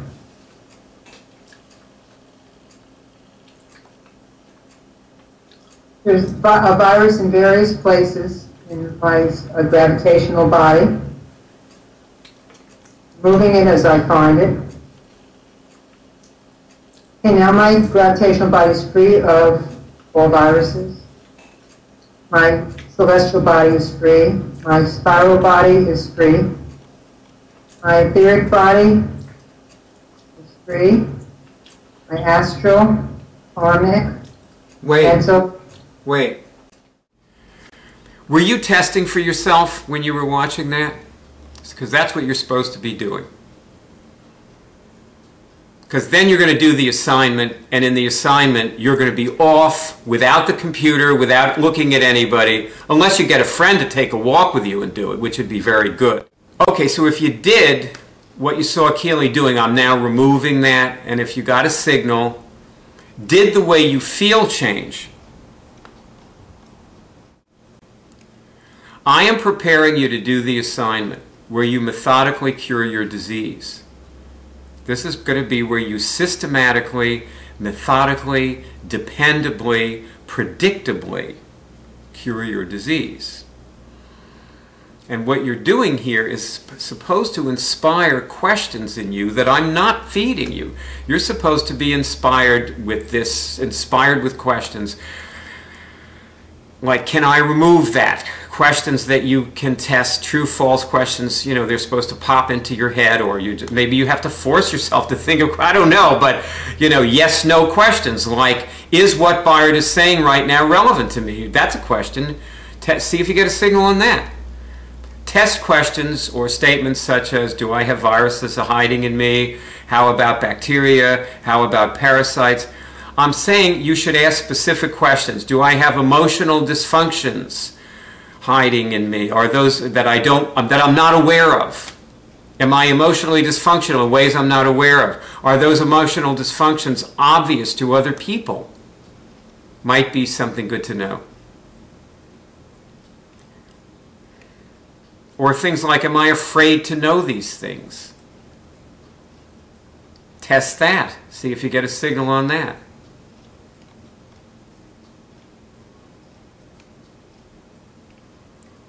So you're supposed to be testing, otherwise watching this movie is worthless. All right, I bet if I play that clip again for you, you will see new questions. Let's try that. No, we're going to have other clips, but let's try the same clip. Let's see if you get new questions from watching the same thing, because then you'll know that you can watch the same movie over and over and over again, and every time you watch it, you'll learn something new. And look, okay, maybe you're anxious to go on, you want to get to the assignment. Relax. Stop the type A behavior, okay? It's just relax. It's okay to be with this. This is it. What's your hurry? You're here. Sign at the entrance to Key West. What's your hurry? You're here. Some people need what I'm doing right now, and you can still get something out of this anyway. You could get something new out of this if I played this again 10 more times, which I'm not going to do. So, all right, watch again. Be inspired.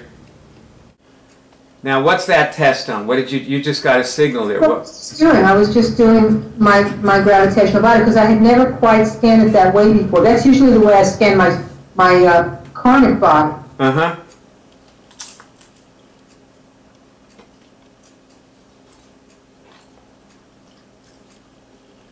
Do it out loud and show us what you're doing.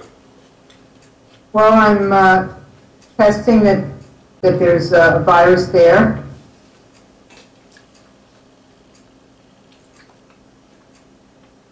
There's a virus in various places in my gravitational body. Moving it as I find it. Okay, now my gravitational body is free of all viruses. My celestial body is free. My spiral body is free. My etheric body is free. My astral, karmic, Wait. Keely did not have a medically diagnosed disease of any kind when I shot that. The clip is recent. She had cured the liver disease years ago. She doesn't get the flu anymore. So she didn't have a viral-based disease that a doctor told her, okay? And she found a virus. Think about that for a minute. Give that a moment's thought. She found a virus when she wasn't down with something. See, so you're going to be finding viruses long after you get your negative medical test on the Epstein-Barr virus or cytomegalovirus or herpes or whatever it is that your doctor tells you, okay, we're not picking anything up anymore, and 20 minutes later, you're going to test that you've got it. And then you've got to take it out again. And then if you get the good feeling, you'll know you really did have it. You weren't mistesting it or something, When you get the good feeling after removing something, you can be pretty sure you had it. Because the reason you were not feeling the good feeling was because you had it. Otherwise, you'll just feel the good feeling all the time. Which you can really be, you can have a nice life, you can feel the good feeling all the time. And but then at some point, you won't find the herpes or the CMV or the Epstein-Barr anymore. It'll really be gone for good at some point, if you keep it out. You have to keep looking for it.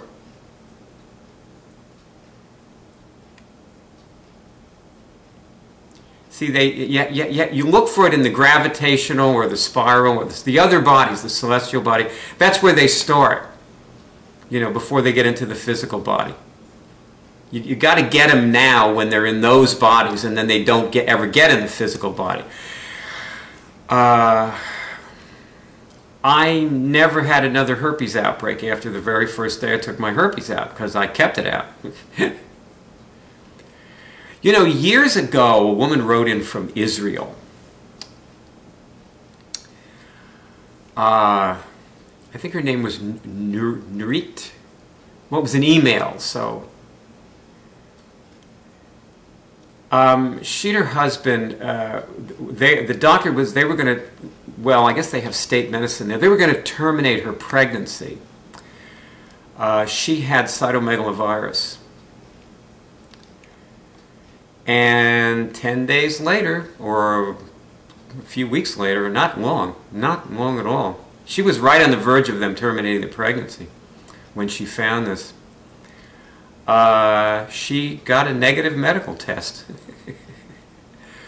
And I assume she was very rigorous about keeping out CMV, because a bunch of months later we got another email. She had a healthy baby girl. And that's what it can be, you know. And if the people who did my courses many years ago, I made millions. I mean, we used to make $1.5 million a year or so doing those courses. And they did not teach cure. They did not teach this. We did not teach. I didn't. This was before 1992. See, that's the line of demarcation. Was 1993 when I cured my herpes in July. And before that, we did these courses, and after that, we didn't. And they were good courses, you know. People got a lot out of them, and I enjoyed giving them, and it was fun, you know. But I needed to put all my time into this. And that's why I stopped doing them, because it's things like this woman whose name I'm not real sure I can pronounce properly, Nuit or whatever, and Euron. Her husband's name was Euron. And their baby, saving that little baby, you know, it's rocket fuel. I mean, it's kept me going. I'm still with it, you know, and I lost touch with them years ago. I wrote an email, and the email address had been discontinued. So it happens with people's email addresses, you know. Anyway, so the longer you do this, the more completely you realize that you're going to be doing this for the rest of your life, and certainly the foreseeable future. See, we're picking up things at the subclinical level where your doctor can't see them. That's what's so great about this. We get them before they ever manifest physically. That's why none of us ever get sick. I haven't had a flu since 1993. Okay, now I'm going to show you a different clip of Keeley. It's still Keeley, okay, but a different clip. Watch. Well, I haven't really been interfered with a lot, because when I test for viruses, I may not have been, I probably was getting a lot of interference, because I test for viruses very often. You're going to find that you get tests that they're there when they're not. Well, it's more that they get tests that they're not there when they are. Yeah, you'll get that too. Okay, now you got something new to deal with. Yeah, interference. Now you got something new to deal with. So you knew this was going to get more involved as you went along, right? I mean, you knew that. You ain't seen nothing, baby. Curing cancer this way is for committed and dedicated students who apply what they see and follow all the directions. You get the idea? You're going to have to work at this. You're going to have to spend your time, yeah? Okay? We've established that now, hopefully. And then as long as you take them out, you're going to have a chance. And you have a choice. Are you willing to actually do this? Okay, but don't worry, okay? Because if you are willing to do this, it's not as hard as it looks. Now, here it comes. Watch this. This is what happened after Keeley interacted with that interference, okay? Watch this. Well, I haven't really been interfered with a lot, because when I test for viruses, I may not have been, I probably was getting a lot of interference, because I test for viruses very often. You're going to find that you get tests that they're there when they're not.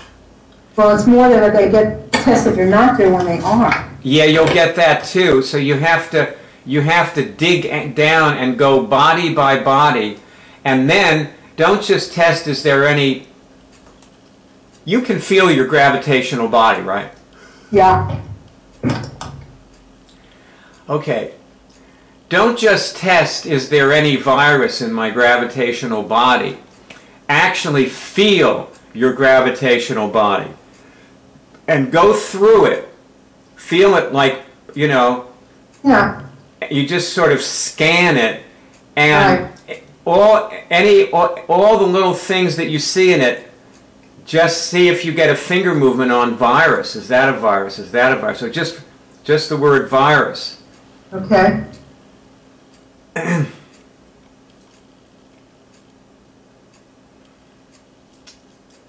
And don't have it in there. Okay. At all. Now, what's that test on? What did you just got a signal there? What was I doing? I was just doing my gravitational body because I had never quite scanned it that way before. That's usually the way I scan my chronic body. Uh-huh. So you can see that Keely just noticed the interference, and then she just went right on testing. So usually, if you just ask some more questions, go on getting signals, the interference disappears. Now, what you see here is an advanced person. Keely is an advanced person.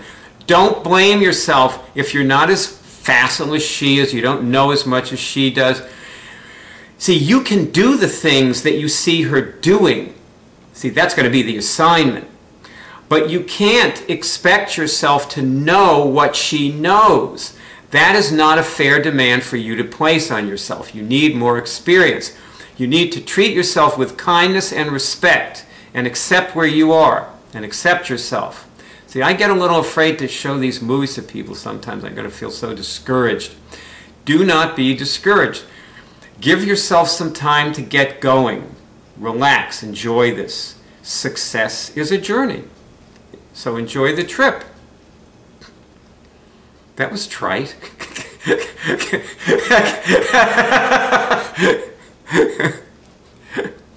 Okay, you know what? Keely and I were talking, okay, about you. We always talk about you, you know. And we were comparing you learning this way to you learning to swim. And see, when you learn to swim in a pool with a class, usually you hold onto the side of the pool and you learn to kick first, and then you wear water wings for a while and you learn how to stroke. And after a while, you're told to put them all together, take off the water wings, and swim, okay?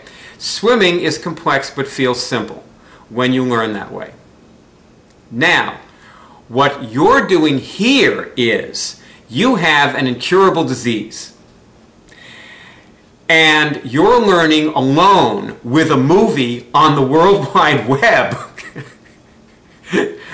Learning this way is the equivalent of trying to learn to swim in the open ocean after a ship sinks in a gale. So if you're having trouble learning this, please don't blame yourself, okay? Just go on with it.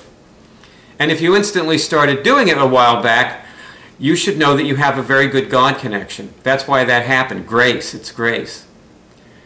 And if you didn't instantly learn it, it doesn't mean that God doesn't love you. It just means that your head gets in the way. You're running a lot of head trips on yourself.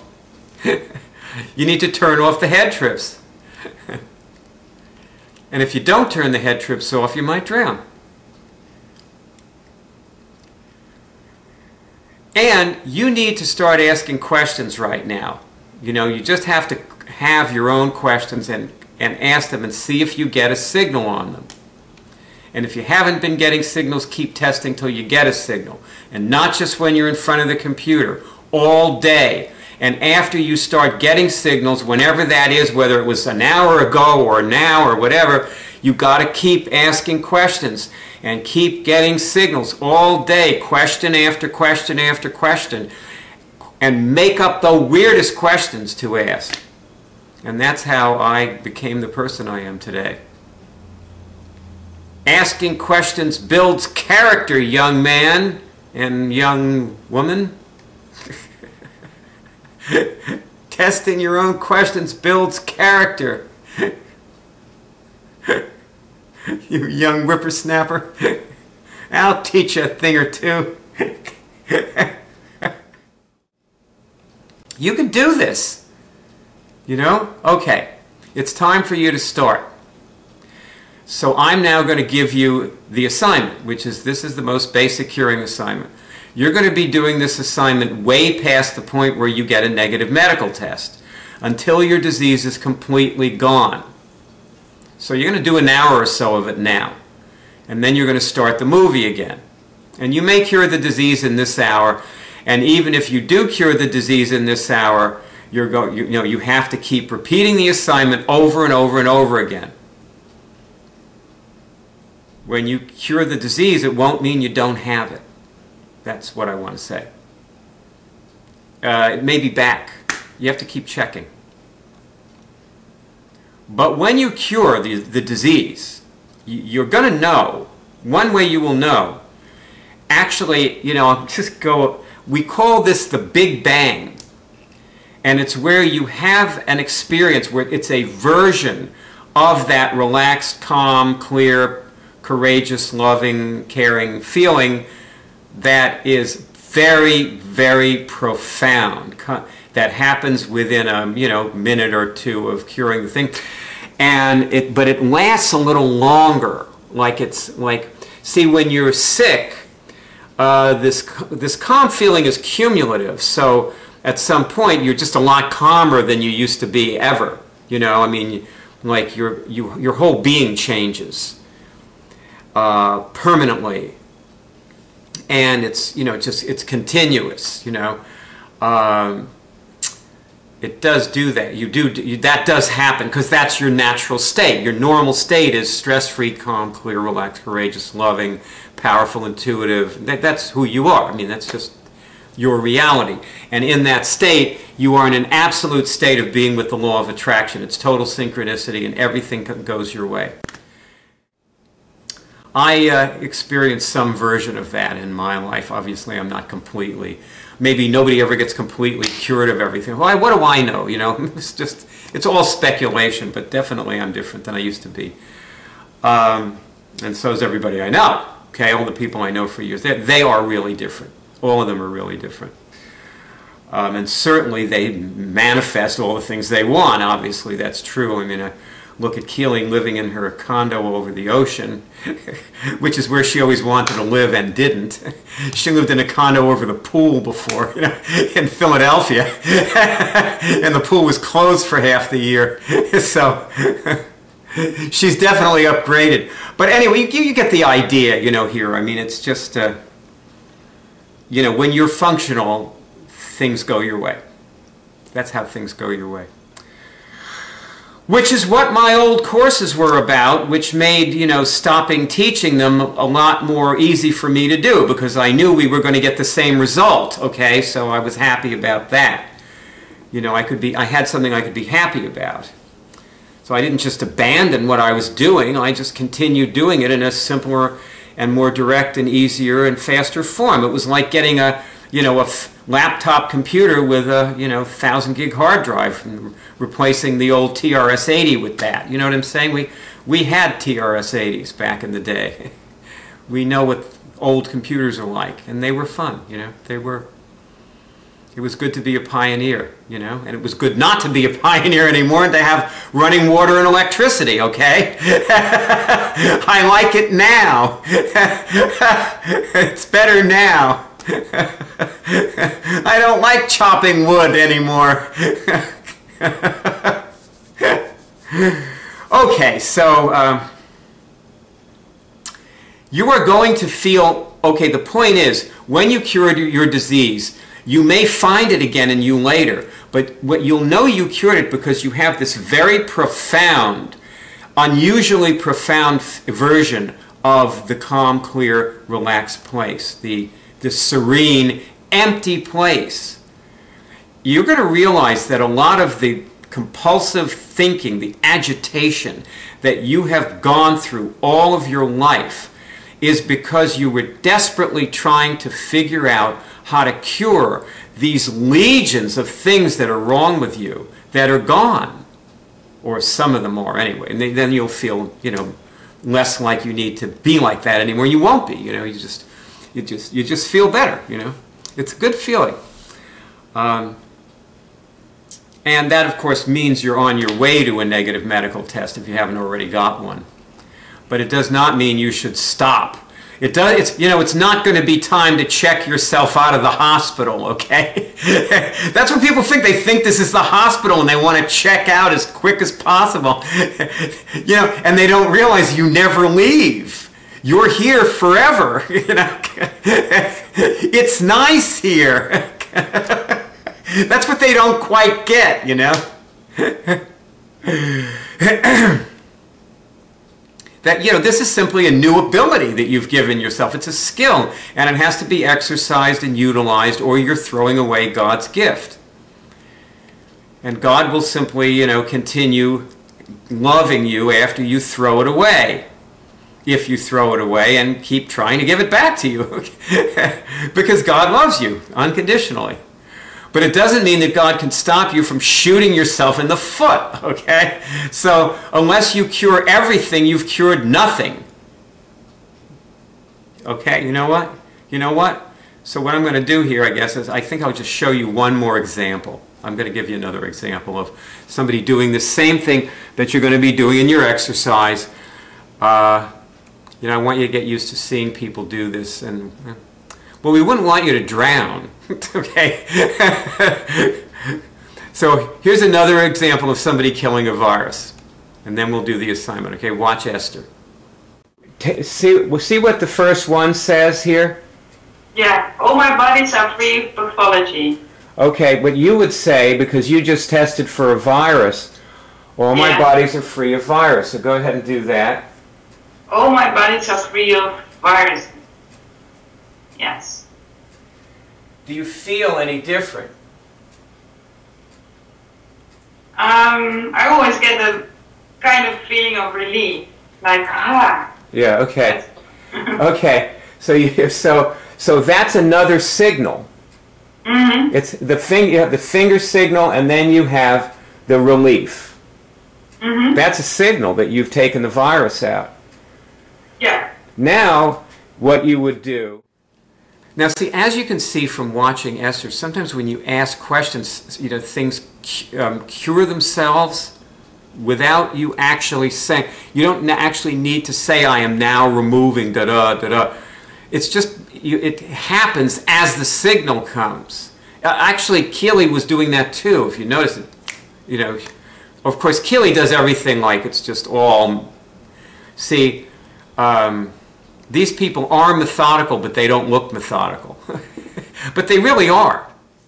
So anyway, if you're asking, do I have herpes in my gravitational body, and your finger starts moving, and when your finger starts moving, you feel a good feeling, or a little smile comes over your face, or a little laugh, you feel a little lighter or relieved. That feeling signal means that the question itself triggered you erasing the herpes. You didn't have to think about it anymore. It just happened in the middle. Or the cancer from your spiral body. And then you can just test, did I just cure that? You can ask, did I just cure that? Did God just cure that? Did the higher power just cure that? Did the force erase that? Luke. All kinds of questions should occur to you. And you need to test every question as it occurs to you right now. That's what you're supposed to be doing. You're supposed to be testing every question without making too much of any one answer. You don't have to believe any of the answers. Just get them. Belief counts for nothing. Getting the signals counts for everything. Also, when you cure one thing, sometimes many other things come out with it. We say that things come out in clumps. Connected things can't exist. You know, things that are connected to each other can't exist when you take one of them out. So all of the things in that particular matrix just disappear, or sometimes partially disappear. Esther's been volunteering for the Cure Drive for years. Esther may be one of the people who helped you find the Cure Drive. Esther is also one of the people who moderates your email when you write into the Cure Drive, especially when you write in from Europe. So now it's time to begin to cure the disease that you came in to cure. And I'm going to show you how to do that. See, now I say again, what you saw Keely and Esther doing doesn't look organized or methodical, but it is. It's just that these advanced people have this method down firmly. So they don't look like they're going through any steps, but there are steps. And that's what you're going to learn in your assignment. You're going to learn how to organize. You're going to learn how to organize these things for yourself and be thorough with taking out the disease, because this is not really the open ocean. This is all really very safe. See, you're in your house. It's not the open ocean. You know, your disease probably isn't going to kill you immediately, and you have time to learn this now. You can do this. You just have time to slow down and be with yourself, pamper yourself, and learn how to do this. And anytime you do this, you're always going to cure something. Something is always coming out, even if you don't even know what it is. Yeah, well, everything you do with this causes you to feel better. Everything. But you can get discouraged. You can be feeling better and be discouraged. No matter how much you accomplish, even after your negative medical test, this is still going to feel like a shipwreck, like the open ocean. It's going to feel like your life is at stake, which it is, actually. Come to think of it. When you get discouraged, sometimes you can feel like there's no point in going on. I understand that, you know, I've been there.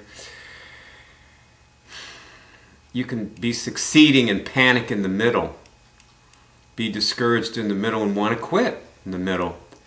And those are symptoms.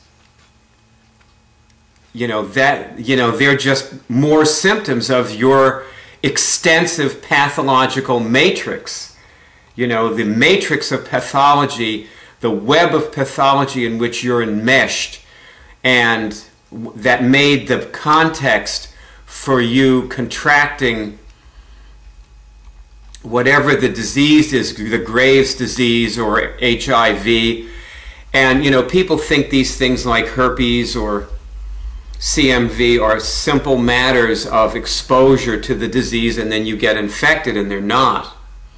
That's why not everybody who's exposed gets these diseases, or they don't get them every time. Some people require different exposures at different times of their lives and so on. And this is just something that this is lost on most people. They do not understand this. You know, that the pathological matrix is that was the fertile soil in which the cancer grew. Or as Pasteur said, the disease is nothing, the terrain is everything. And he was talking about the physical environment, of course, there, which is part of what I'm talking about, by the way. Absolutely part of what I'm talking about. And the physical environment, or the ignoring of it, is actually another symptom. You know, the place that you find yourself geographically can be, and for most people, is a symptom of this matrix of pathology in which you're enmeshed. And when you notice a symptom, when a symptom rears its ugly head and you're looking at a symptom, you're discouraged. It means you're immediately supposed to test. Start testing right then and there. Test the negative thoughts. Test the panicky thoughts. Test the discouragement. Test your way out of it. Test your way through it. Test your way past it. And test your way above it. You have to test your way to cure. You're following a thread of signals to a cure, to a series of cures, and one of the cures in the series of cures is the disease that you came in with. So just go on, keep going, keep plugging away, keep trying, and be very organized and methodical, which is what you're now going to be trained in this assignment I'm going to give you now. You're going to go do this, and you're going to be practicing being methodical and organized, which will cause you to keep your wits about you and not be frightened of the disease. and know you can cure it. And the more of this you do, the more certain you will become that you will cure what you came in to cure and have it completely out of your body and not have cancer come back in 3 years after you've cured it. Never get cancer again for the rest of your life. Forever. Never get it again. So, okay, now you're going to need your password for the web college when I'm going to show you where to go in the web college. Now, if you don't have a password for the web college, I guess it's time to get one. The sign up is there. It's you know, it says see, it says starter kit next to my head. It's right under where you signed up for the Cure Drive, where you put your email address in. You can't miss it.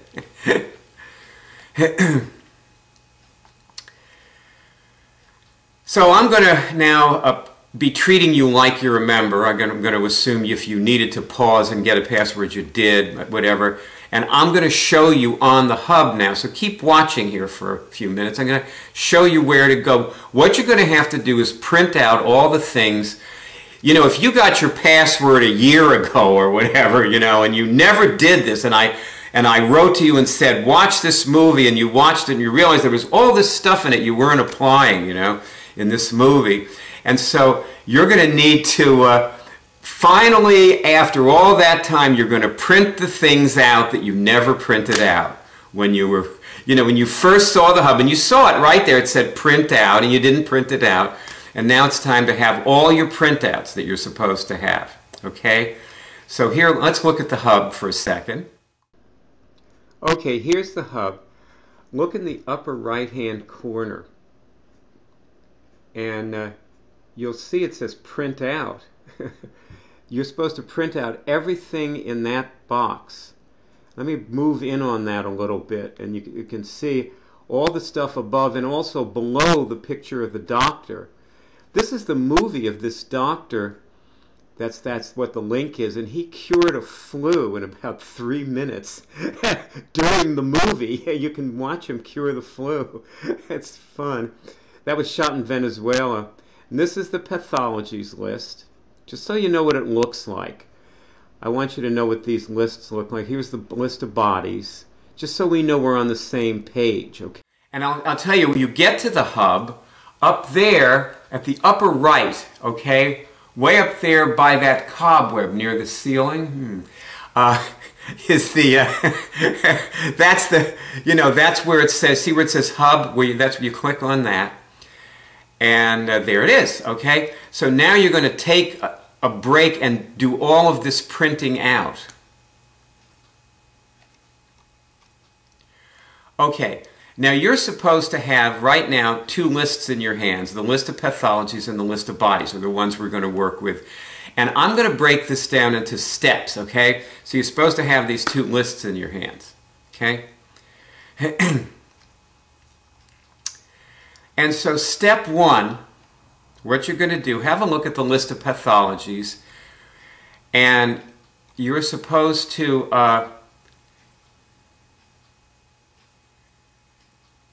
well, I should say before I get into this, you might want to do a little of each step while I'm talking, or you could even pause the movie for a moment, but not too long, because you want to see the whole method. Okay, don't go overboard with any one step right now. So but you can pause for a moment if you want. Like, for example, you want to find a pathology. It should be pretty easy. You know, you run your hand down the list, and it's like, boom, okay, your finger moves on one of them, you know, and you go, oh, that one, okay. And so let's say it's fungus, okay, whatever, you know. And you're going to work with only this pathology, okay? So you found the pathology. And now, what you're going to do is you're just going to say, I'm now removing fungus from all my bodies. How hard can that be? You don't even have to pause the thing to do that, really. I'm now removing fungus from all my bodies, all funguses from all my bodies. And that's step 2. Now, after you've done that, now go to the list of bodies.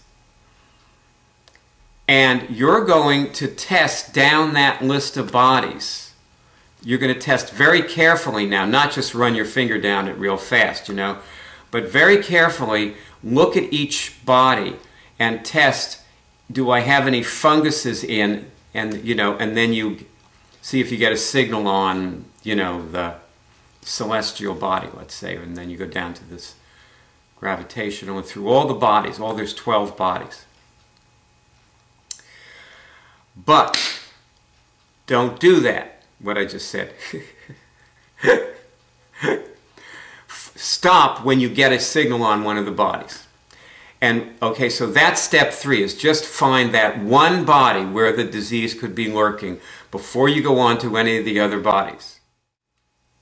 And now you're going to take, this is still step 3, you're going to take the disease out of that body. And when you do, you're going to look for a change in you. And the change in the way you feel may tell you something about the body. You may start to experience the body when you're doing that. Like you may begin to experience your emotional body or your gravitational body or whatever when you do that. And then you're going to find another body and see if it, you know, you may find 2 or 3 bodies. Now you're probably thinking, well, how could it be in them? I just took it out of all my body, so why did I now find it in my emotional body? Well, because the answers that you get should not be taken literally, including the good feeling, which means you've cured something, and including the disappearance of symptoms. See, one of the signals that you've cured something is your symptoms disappear. Like you can hear on the flu cure show, people's flus disappear in 10 minutes. Their flu's gone. You know, the sore throat's gone. You know, their sinuses dry up. It's really fun. You know, I once watched a woman. She had a rosacea outbreak while she was staying at my house. It was the disease she came in to cure. One of them, anyway, was rosacea. She had a rosacea outbreak. And she cured it in 5 minutes. And she said, I'm going to, watch this, she said, I'm going to shrink the pustules and make the redness go away. She had trained herself with what you're learning here to be able to do that. And she did that, and I was watching her face, and the pustules just shrank, actually, like almost like you could almost see them, and her skin changed back to a normal color. You don't believe me, do you? I'm saying all this stuff, and I mean, they don't believe this. You know, why am I telling them this? I didn't believe it when I was looking at it, so I can understand if you don't believe it. But that happened, you know. And this woman was not cured. She still, obviously, she had a rosacea outbreak, right? So she wasn't cured, you know. She has to keep it. When you have these diseases, I'm going to tell you, you must keep them out of the pre-physical bodies. Like all the other bodies are the pre-physical bodies. And the diseases start in the other bodies, different diseases in different bodies. Finding which body the disease starts in is a major endeavor. Where does it come in? You know, how does it get in? But when you find that, and you start stopping it there, when you start stopping the disease at the body where it's coming in, it's the end for the disease. It's not long. The disease is not long for this world at that point. When you can stop it right where it's at the body where it first enters, and seal the body. Which there's all lessons on all this stuff in this college. You know, you're going to have to test down to see which lessons you should do. I'm not recommending any of these lessons. The assignment is to do this procedure that I'm in the middle of showing you. I'm right in the middle of showing you this. So all I'm saying is, when your symptoms disappear, when you get the good feeling, when you get the finger movement, or the negative medical test or whatever, do not take any of these signals literally. Don't take your negative medical test literally. It's not meant to be taken literally. It's just a test, like all the other tests. That's all it is. You know, all these things are just tests.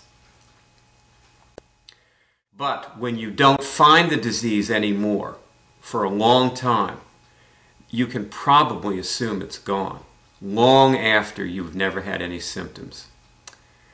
So gone doesn't mean gone, does it? It just means you've accomplished something. Also, you should, you know, when you get, you know, the gone test, it means you ought to give yourself some credit. Okay, you remove that pathology that you have found from that body, you know, the body that you found it in. And you want to, like, you know, I mean, I'm almost hesitant to say this because it may intimidate you. I'm like, I worry about intimidating you, but you will be able to do this at some point. And if you can't do some of these things completely right now, just do the amount you can and then go on to the next step. See, that's why I broke this down into steps, see? Because what I'm going to tell you now is you actually want to be able to feel the body and feel that it's clean. And that's, you know, that the pathology is not there anymore. Like, you want to sort of have a contrast. You want to actually be able to feel, like, read the body and feel what the pathology is like, what the body feels like with the pathology in it, and then erase the pathology and feel what the body's like without it. And I just know you're listening to this and going, oh my God, you know, how am I going to do that? I'm not feeling anything. I'm barely getting a signal. So just don't get intimidated when you get when your finger moves that the thing is out of the body. Go on to the next step. Okay? You know, give it a second to see if you can, you know, feel the body and, you know, try to feel all this stuff. But then just go on to the next step, because right now we just got to get you walking, and then later you can run, and later you'll be able to throw a football while you're running, and then dodge when, you know, as the tackle comes to hit you, and so on. So you're going to just we're going to build its skill. Okay, I've been trying to tell you these are skills. And this is going to take your time. You know, I remember, I'm in the middle of telling you these steps, and here I'm going to tell you a story. But one of my clients back when I did my courses was a senior vice president at the largest foreign exchange bank in the world. And he came down to my house in the dead of winter. I had an old mansion in a park in Philadelphia. And he came down to my house for, you know, a few days to do a kind of retreat when we were first doing this. We had just started doing this. And he didn't have any physical disease. He wanted to do, well, the bank just got absorbed by Mitsubishi, and he was, you know, trying to, you know, figure, because he was gonna go, you know, so he wanted to get his wits about him. So that's what we were doing, you know, out there in this park, walking through the snow and doing this together. And I remember he took something out of one of his pre-physical bodies, and he was silent for about 5 minutes, and we were walking along. You know, he was behind me. We were walking through on this narrow path through these deep snowdrifts, and he didn't say anything. And finally I turned around and I looked at him, and I realized he actually hit something that he really needed to remove, you know? So that's what it can be like, see? And of course, that's the point where you really are curing the thing, you know? And what we're doing now, you may get rid of your symptoms by doing this, you know? And you may never need to feel these bodies. I don't know, everybody's different. But anyway, this was step 3, okay? Step 3 is you remove that pathology from that body, okay? And now, step 4 is now you continue testing through the list of bodies. And then you find it in another body, and so on, and you won't find it in certain ones, and you may find it in all of them. God, the first, when I had a guy come to my house with HIV, and we cured it. You know, and he didn't just have HIV, he had AIDS. This was 96. Bill Pelly brought him. Not going to tell that story, but I will just say that when he first found it, it was in all his bodies. And of course, you know, a few hours later, when he found it again, the encouraging thing was when he found it again, he did not find it in all his bodies the second time. Okay, it was in many of them, but not all of them. So we realized we were getting somewhere, you know. So anyway, so step 4 is you continue testing through the list of bodies and find it in all the bodies that the pathology is in. And you remove the pathology from all of the bodies where you find it, which is step 4. Now, step 5 is you go back to the list of pathologies and you find another pathology and you remove that from all your bodies. And you repeat the previous steps with this new pathology, in other words, that's what I'm saying. So, and that's step 5, you know. And after you've done this for a while with several pathologies and you're feeling different, you want to be feeling different, and have removed a few pathologies from all of the bodies where you find the pathology. That's very important. Whenever you find a pathology, you must remove it from all the bodies that you find it in. And now you're going to do step 6, okay? And step 6, this is the step that you've been waiting for. And you've watched this entire movie. If you're like most people who come in here, maybe I'm not giving you enough credit, but if you're like most people that come in here, you're saying, how do I cure I just want to cure my disease. How do I do that? Just explain that to me. How do I cure my disease? And now you see why there's no short answer. Now, after watching all this, you now understand why there isn't any truncated answer that had been given to someone who asks that question would possibly kill them. You know, because when the guy says, how do I cure my cancer? Just explain it to me. And I say, well, you know, you remove your cancer from all your higher bodies.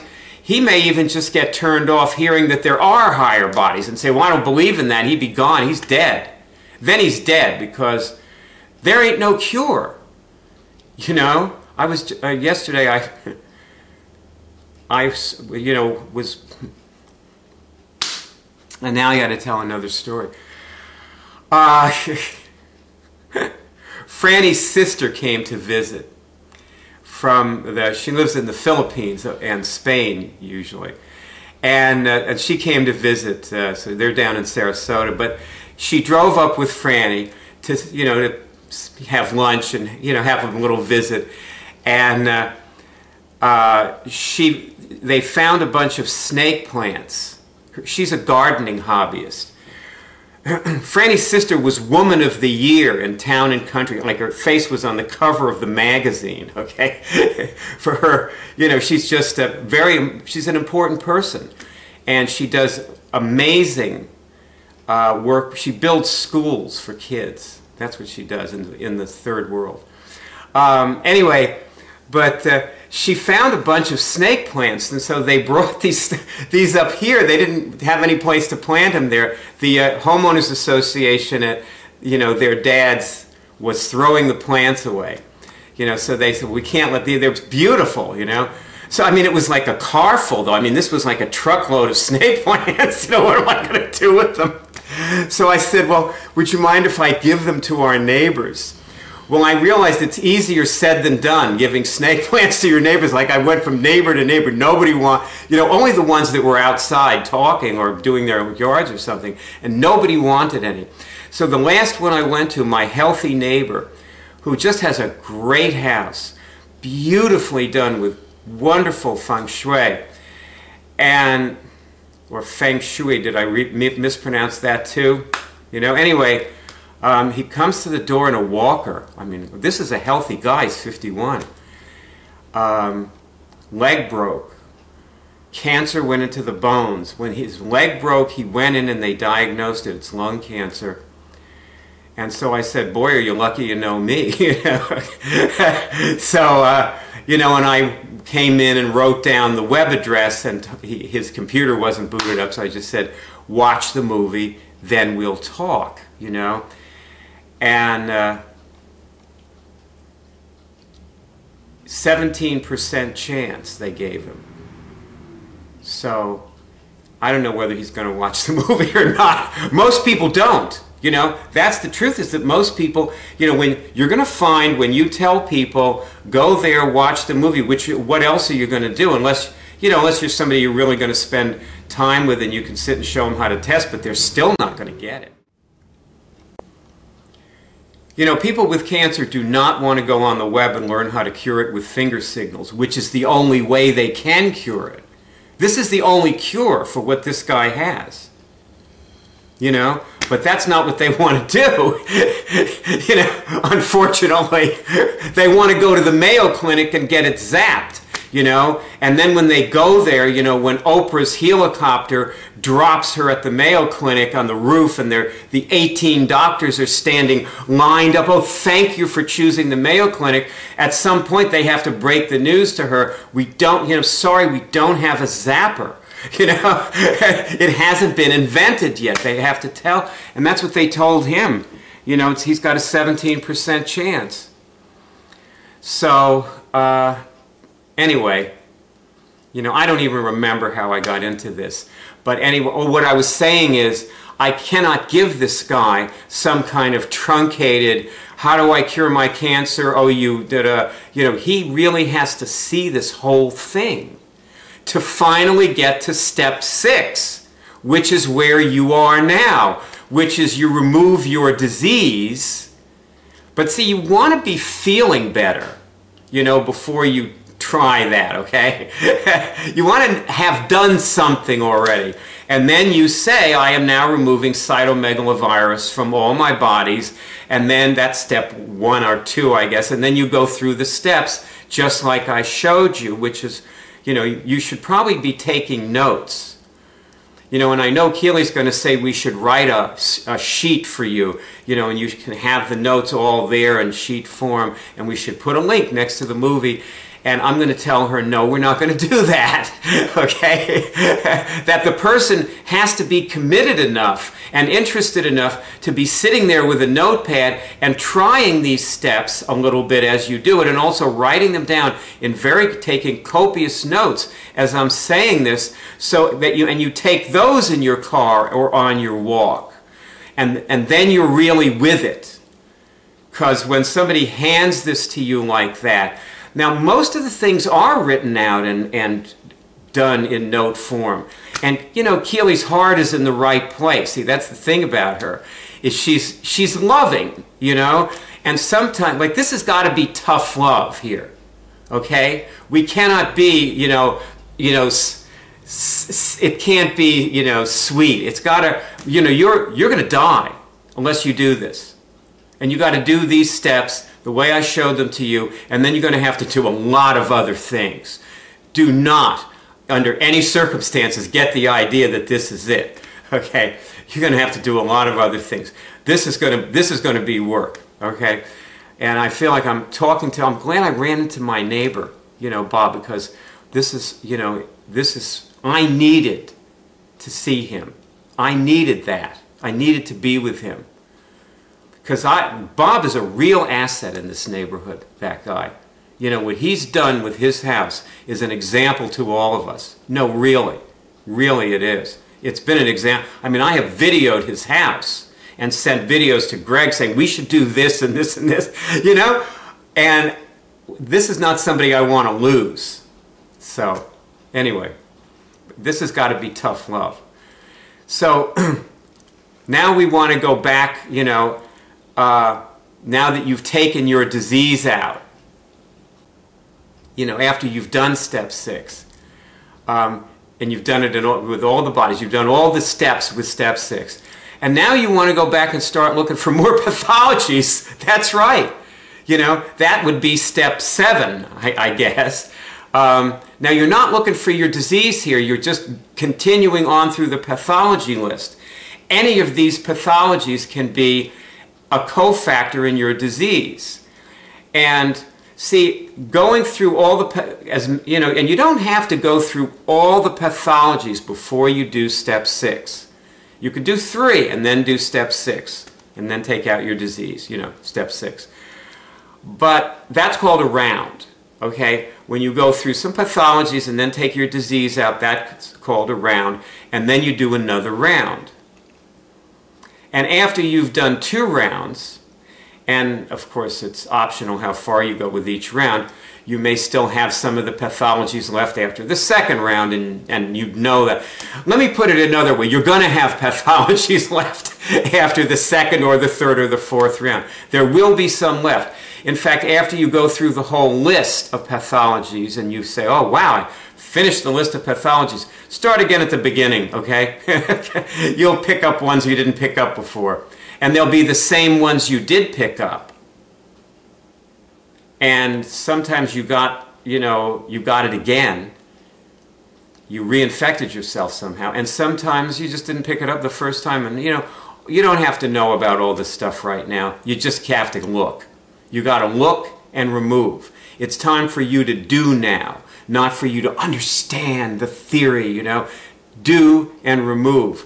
Hour after hour, all day in your car, at lunch, when you're, like taking your coffee break in the afternoon if you work, or just all while you're working at Home Depot, walk around and test, or whatever. And if your job is really demanding, like you're a surgeon, so yes, maybe in the middle of the surgery, it might actually make the surgery work. Because, we've worked with a lot of doctors, and we've helped a lot of doctors do a better job. Really, we have. So, if you're doing this and you're also working with some doctors, you want to get them doing this because they'll be better at helping you. And they can, doctors help people. There's no question about it. I want to say that also when you take out the disease or any pathology, I want to say this again, you do have to remove it from all the bodies. You cannot stop in the middle of the bodies and call that a round. It isn't. Okay? And then, after you've done a couple of rounds of this, start the movie again. Okay? Now that might be tomorrow. This might be an overnighter. But start the movie again at that point. Because you're going to want to hear what I have to say. So you can take an overnight break, but then start the movie again. Do many rounds of this assignment throughout the evening and night, for this time. And if you wake up in the middle of the night, do a round. When you wake up first thing in the morning, do a round. Before you get out of bed.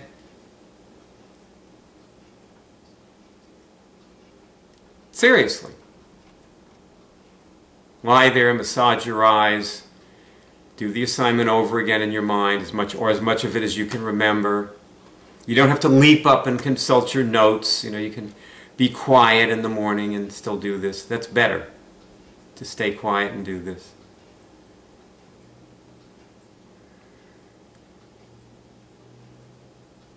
Get out of bed feeling good. You want to get out of bed feeling good.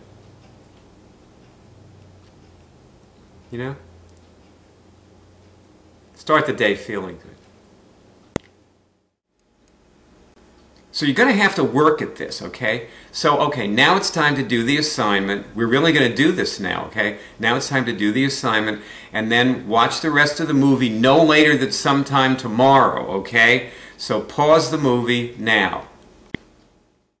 Well, you have now a lot of experience with curing things. You have cured a lot of things during this assignment. Even if you only took an hour for it, you cured probably, well, you can actually test, like you saw Sammy doing, if you want, if you're curious about it. You can do that. You can just test how many you cured. Because, whatever the force will give you an exact number if you want. Because you did that assignment. And you also have found a lot more things that you have to do. The vista of things that you have to do is expanded before you. Because, some of those pathologies like trauma have extensive lessons in the web college about them. Maybe you even went to the lessons and realized, oh my God, there's, I mean, like trauma is this page with this whole list of lessons in it, and each lesson is pages long, so it's, you know, anyway. While you were doing the assignment, at any point did you ask a bunch of questions about your disease, like, had you completely cured it? Did you ever think to ask, have I totally eradicated, you know, cancer from my physical body or from me or whatever? Questions like that. You know, that's what I did when I started doing this at first. I kept asking if my disease was completely gone.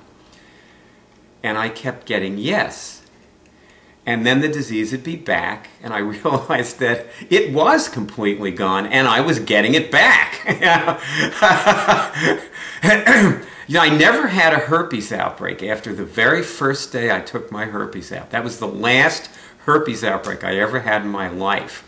So in your case, it would be like, you know, yesterday if you did it, you know, if you took overnight, you know, that could be the last herpes outbreak you're ever going to, I mean, you may still have it because you haven't learned how to shrink the pustules yet, but it's not really outbreaking anymore. It's possible that you really did erase it, you know. But every time I woke up, I found herpes in some of my bodies. For years, this went on. Boy, huh? It's Murphy's Law of curing things. And you know, another thing is some people get negative medical tests within weeks of starting to do this. You know, like the woman in Israel with the CMV. Like there was this woman, I have to tell you about this woman, well, she just popped into my head. And you can hear this woman, if you go to the main Cure Show page, you know like the, let's see, there's a Cure Show link up there, and that takes you to the main Cure Show page. And I think she's on, her name is Elizabeth. I think she would be under cytomegalovirus on that page. Now if you go and she left me a telephone message. Okay, this woman came in, that's what you're hearing in the Cure Show, this message, this recording that I actually turned it into part of, there's a series of recordings of her. One of them is her actually curing the things with us on the Cure Show. And she came in with 4 medically incurable diseases. She had Epstein-Barr, which is a herpes virus, by the way. She had herpes HSV type, herpes simplex type 1 and 2. She had both of those. And she had CMV. And 10 days later, or thereabouts, she got a negative medical test on all of them.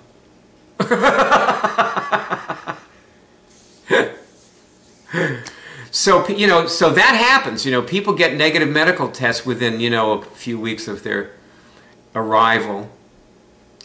And after your negative medical test, keep looking for it. Keep testing for it. Test for the disease all day, or whenever you're going to start to feel the, you know, the kind of sensational and feeling components of it that you weren't noticing before. You know, like herpes definitely has those, and I don't know about other diseases because all I cured was herpes. I never had any other disease other than herpes to cure. You know, I never got the flu after I cured my herpes. I never have to have the flu again. You know, and you can go months without finding it and then finding it. And remember, your doctor can't tell you that it's gone. He doesn't know whether it's gone. All his tests can tell you is that they're not finding it. So only you and only you can test in any kind of final way whether or not the thing is really gone. And by the way, herpes is a cofactor in cancer, so you really want to test that it's really gone. Is it obvious to you that what we're doing here now is using a higher intelligence, something that's beyond us? It's a higher power to cure these things. I want to play you a little clip here, okay? Just watch this guy. Hold up your hand, and hold up your hand and test, have any of my answers come from God? Have any of my answers come from God?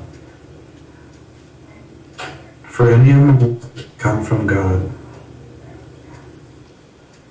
Have any of my answers come from God? Yeah, I mean, I feel it big. The whole temperature in my hand, all my fingers changed. Okay. All right, I'll talk to you soon. All right, brother. Well now, okay, since you have now cured some things, it's time to report your cures. You know, like you saw Sammy doing early in the movie, remember? And I'm going to show you again, you know, that to refresh your memory in a minute. But first of all, why is it important for you to report your cures? Like, why would you want to report your cures? It's just another thing to do in a long day of things to do, right? Like schlepping yourself, dragging your sorry ass through life, you know. Why would you ever want to report your cures? You know, who cares, you know?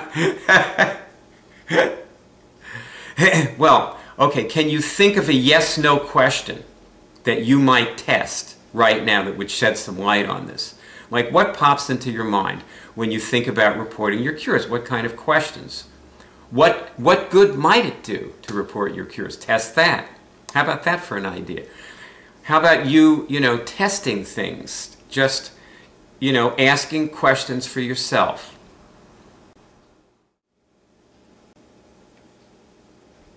You know, one thing to test might be, is it a good thing to report my cures right now? Since you did the assignment and cured a bunch of things, you have cures to report. Would it be good for me to report my cures? You could just test that, you know, it's a simple test, right? By the way, if you just simply cannot find anything, you're testing, all these things are coming, what might be good about it, and you get no on every one of them, you just get absolutely no, do not report your cures. That should be taken as an alarm bell. It means there's something really wrong going on here with you, okay? It means there's something really wrong with you. So you want to ask some more questions about what that might be. And I'll show you the little clip of her again so you see how it's done. Because I was like, yes, like a prolonged yes. Very good, very good. Test, have I cured anything? Have I cured anything? Yes. You got a yes, okay. Ask, have I cured more than one thing? Have I cured more than one thing? Yes. More than 10 things? More than 10 things? No. Okay, so now it's time to report your cures, you know. You're going to get an exact number. I want you to get an exact number. And in case, you know, I didn't show you how Sammy got an exact number, but I mean, it's probably kind of obvious. What you would do is you just count down between whatever you can. Is it over 5, yes, over 10, no? So you'd count 5, 6, 7, 8, and see which one you get a signal on. And the link to report your cures is there. By that other cobweb near the ceiling.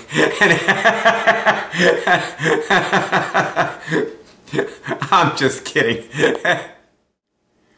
Okay, you reported your cures. You're back. And so, do you realize that you have just showed up for cure on this earth by reporting your cures? You know, you struck a blow for every person on earth by saying you cured something. You have implied that they can. You know, you're one of thousands of people who contributed to this too now. So, welcome to the Cure Drive now, for real. You've joined the multitude of people who are altering the course of history. We are altering the course of human history by curing things. And we're a pretty small multitude at this point, I will also say, which is an honor. You know, it's a greater honor to be a member of a small group than a large group. The few and the proud. You see, no one has ever cured things in the course of human history the way you just did. As you've been curing things, no one has ever done this before in this intentional way. I mean, people have had spontaneous remissions forever, you know, but that's a little different than creating a non-spontaneous intentional remission. So, congratulations and welcome to the Cure Drive. Okay, now I'm going to give you another lesson. By that I mean we're going to watch another clip of it's actually another clip of Kate at another time. Now, I'm sure you've been noticing my t-shirt, you know, that says I cured cancer, and maybe sometimes people wonder about it. I have never been medically diagnosed with cancer. But I use the shirt as a conversation starter, of course. It made you ask questions, right? People ask me questions about it all the time. The cancer I cured was in somebody else. And, you know, I tell people about Charles Smith, for example. And there's been a lot of people, but, you know, he's the one I sometimes talk about. I could show you his cancer cure, but it's on the Cure Show page, so you can go there. It was wrapped around his heart. The doctor gave him 3 months to live. He was an amazing story. Really, it's Keely's story also, because Keely is his friend, and she stuck with him. I think without Keely, he would be dead. But she just wouldn't let go of him. And he turned it around. He was doing this as the cancer was getting worse. He just wasn't curing it. No matter what he did, he wasn't curing it. And then I guess he just got serious about it. But actually, there's another story about me that I want to tell you now, about my cancer cure. Because there's a story of me curing cancer. First, I want to show you Kate's clip, okay? And you'll see what this actually looks like. So watch Kate.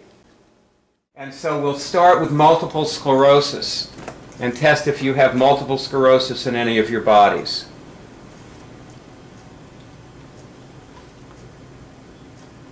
My fingers twitching. Okay, that means yes. I don't know. I usually don't have my finger twitch like that. Okay, well that means that you're starting to get the signal like everybody else, which is good too. So now I want you to say, I am now removing multiple sclerosis from all of my bodies, and get any kind of signal that you get on that. And you don't have to say that. I already said it. Just tell me when you get the signal that you have removed it. When you get a signal. Okay, so you got that signal. It means you removed it. Okay. All right, very good. And okay, so now let's test for tuberculosis. No. Okay, you get no. Okay. Now let's test for cancer. Do I have cancer in any of my bodies? No. Okay. Do I have smallpox in any of my bodies? Yes. Okay, so now you say I am now removing the smallpox virus from all of my bodies.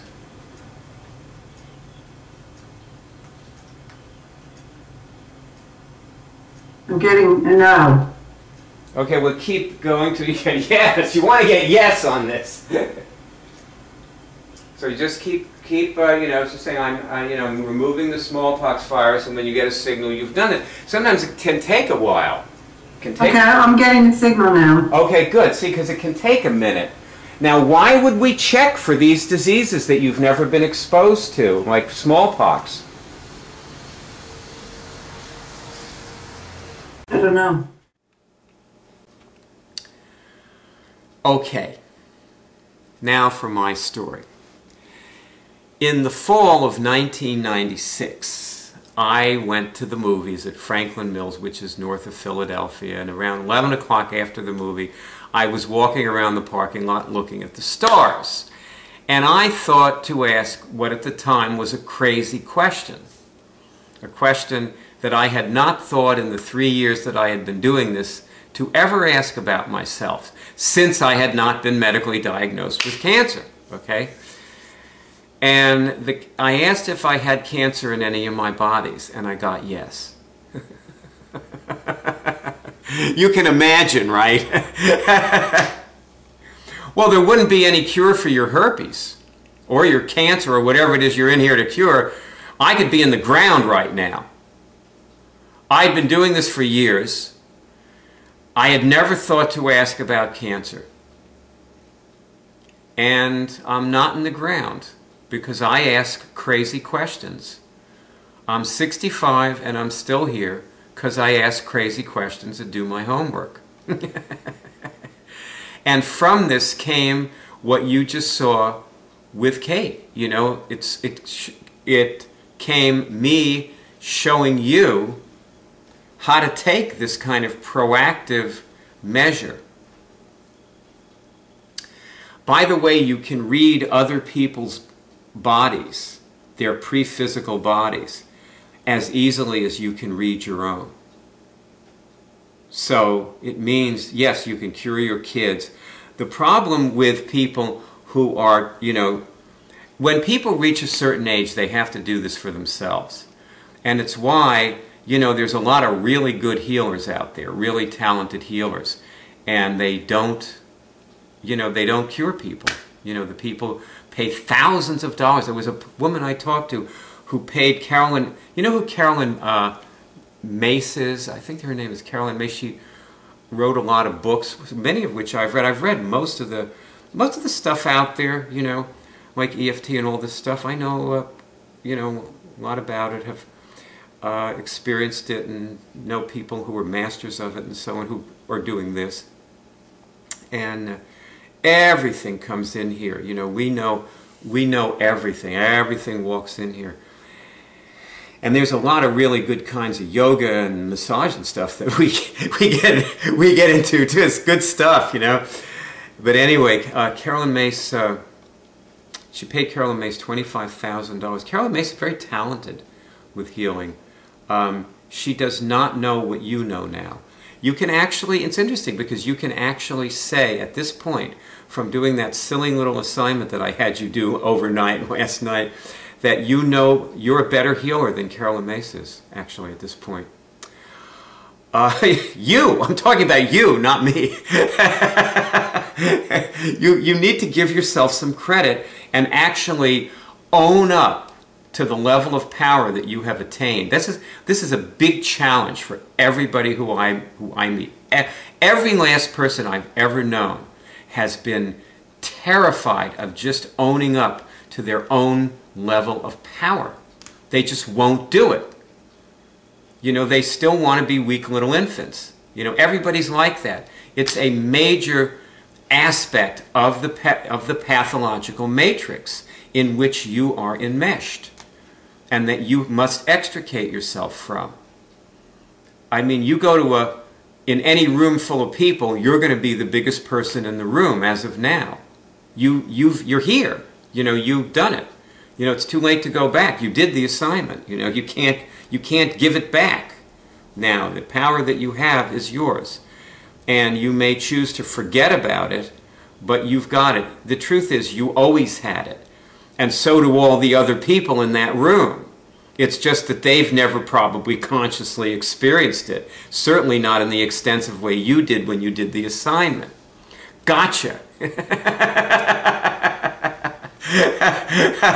I tricked you into being you. You're you now. You've become you. It's funny, isn't it? Well, we're now coming to the end of the first part of this movie. The second part is the advisory area. You know, it's people telling you, you know, things you need to know. And me too, of course, you know. But I thought this was a good place to stop this movie and let you do this for a few days. And what you're going to be doing is basically continuing to repeat this assignment that I gave you over and over again. And you can also go on to other things in the web college if you wish. You know, that's fine. You know, to do more, go ahead. You can watch the second part of this movie. It's another separate, completely separate movie under this. It's underneath this one on the homepage. Whenever you want, you know, but it should be within the next few days. You should watch that. You should watch it within the next few days and keep yourself moving forward. And plus, you're going to need the advice that these people give. There's a lot here. You will need the advice that they give you. So, now for the next few days, you should be wandering around doing this when you're not near the computer, doing what I've shown you how to do. Friends help. We're okay with you showing your friends anything you've printed or whatever you're working on. I know you're going to find more things in the web college to do, you know, and you're going to, you know, over the next few days before you get the advice. You know, if you're like me, you're going to go running around, you know, through the web college, you know, for here and there looking, you know, partially out of curiosity, presumably, you know. And, okay, now don't give your friends your password, okay? You're not supposed to be stealing from the church. You know, and you would, if you give passwords to people, you're actually telling them to steal from the church. This is a church, okay? So obviously stealing from a church is a symptom, yes? It means you're still sick. So if you feel the urge to steal from those who are curing you, which of course is everyone who has ever donated anything to this, which is thousands of people you would be robbing, it means that your disease is trying to take control of you. It's a symptom, you know, it's just something for you. It's an alarm bell, something for you to notice and ask questions, you know, test questions about.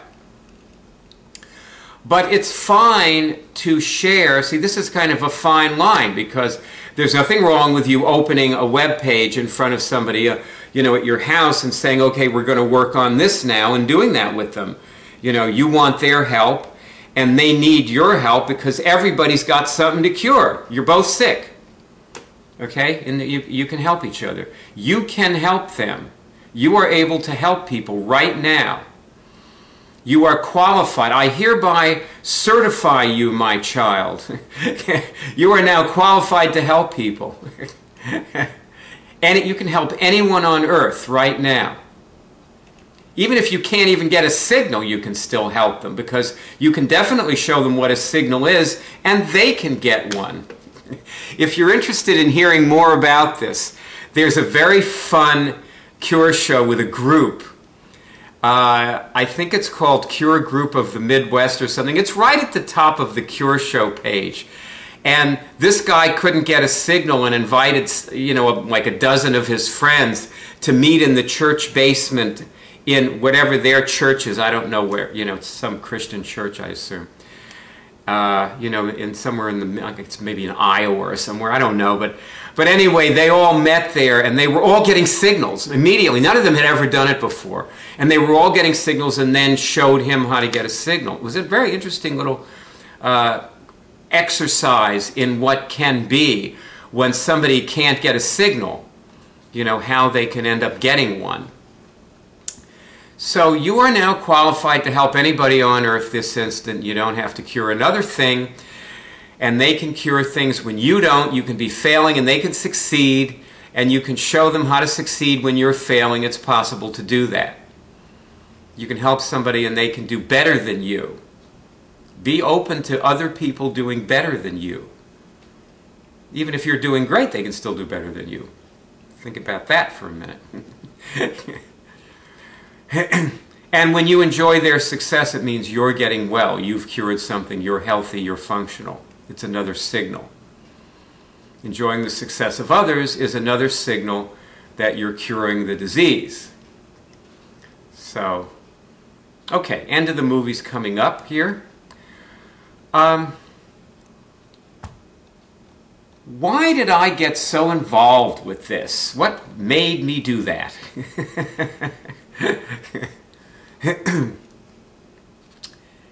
you ever wondered about that? Probably not. But you may at some point, you know. And I'll tell you what it was. I crossed a line. You know? I crossed the line. And there was a line of demarcation, and you know, chronologically it was 1993 through 96, actually. It was like a 3-year long line where before the line, before 1993, everybody died. You know, you got cancer when you were around me doing my courses, doing my trainings, and you came down with cancer and you died. That's what happened. You came down with HIV, you died. Well, you know, there weren't very good cocktails pre-1993. Jackie died. I talked to you about her way earlier in the movie. Maria, who was, she also died of cancer. Maria was a genius and one of my greatest supporters. And I talked to her a couple of days before she died. Bob Zemsky, I talked to him like about 3 or 4 days before he died. He left everything, all of his possessions, everything he owned went to AIDS research. And he gave a lot of it while he was still alive. You know, and he was still fighting, like a few days before his death, he was still fighting.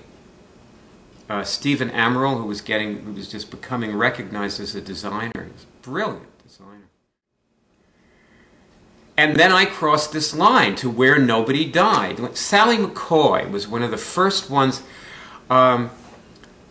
Greg went to San Francisco to pack our stuff up, and he stayed there for a few months at Sally's house.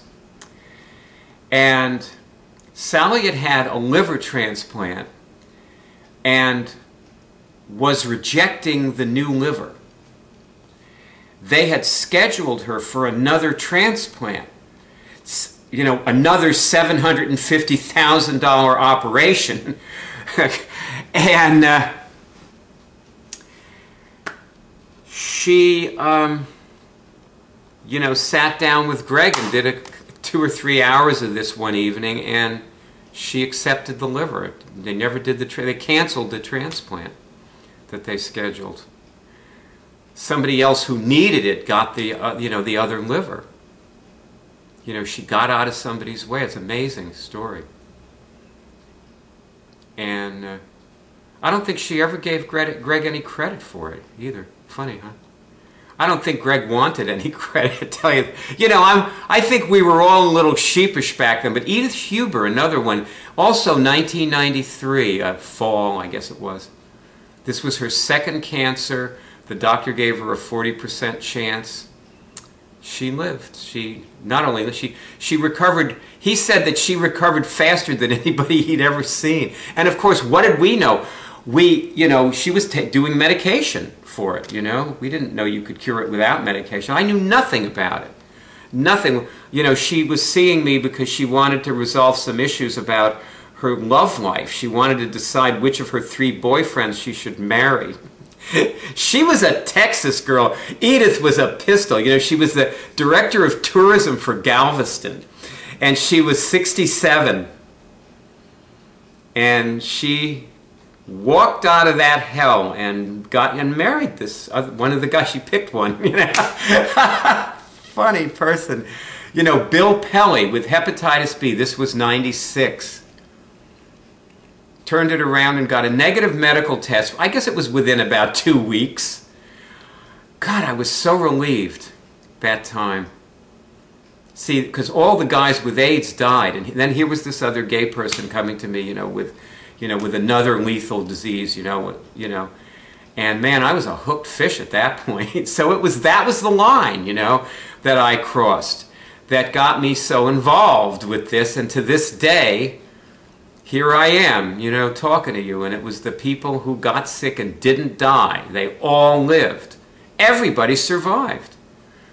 You know, and then nobody got sick anymore. It sounds like I'm saying this is 100% effective, doesn't it?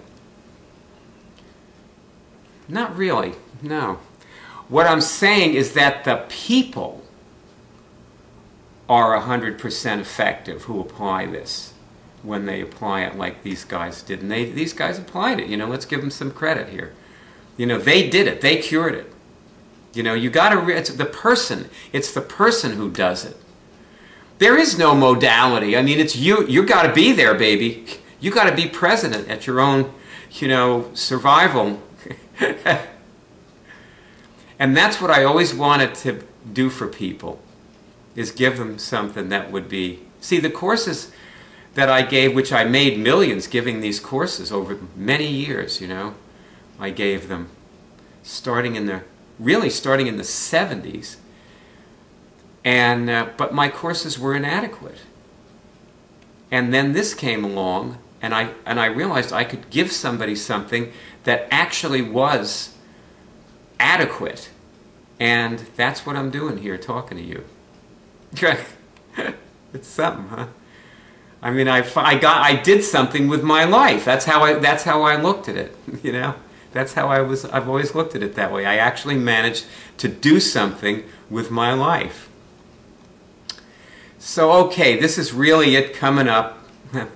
You're going to go forth and conquer the disease. Let me be very specific, okay? What you're supposed to be doing tomorrow morning while you're driving in your car or while you're jogging, your morning exercise routine, whatever it is, you're supposed to have remembered at least the names of a few of the pathologies, and you're supposed to have remembered or have the list of bodies with you, and, you know, and you're supposed to test. Do I have any parasites, or do I have any trauma? And when you get a yes on something, you're supposed, or you have a bad feeling. Is it such and such? Is it, you know, you're supposed to, things are supposed to pop into your head. Do I have that? Do I have that? And you don't have to be too rigid about it, you know. It doesn't have to be an official, pathology. Later, you'll find that the thing you tested for was actually an immune dysfunction or whatever. But, you know, whatever. And then you now, okay, is it in this body, this body, this body?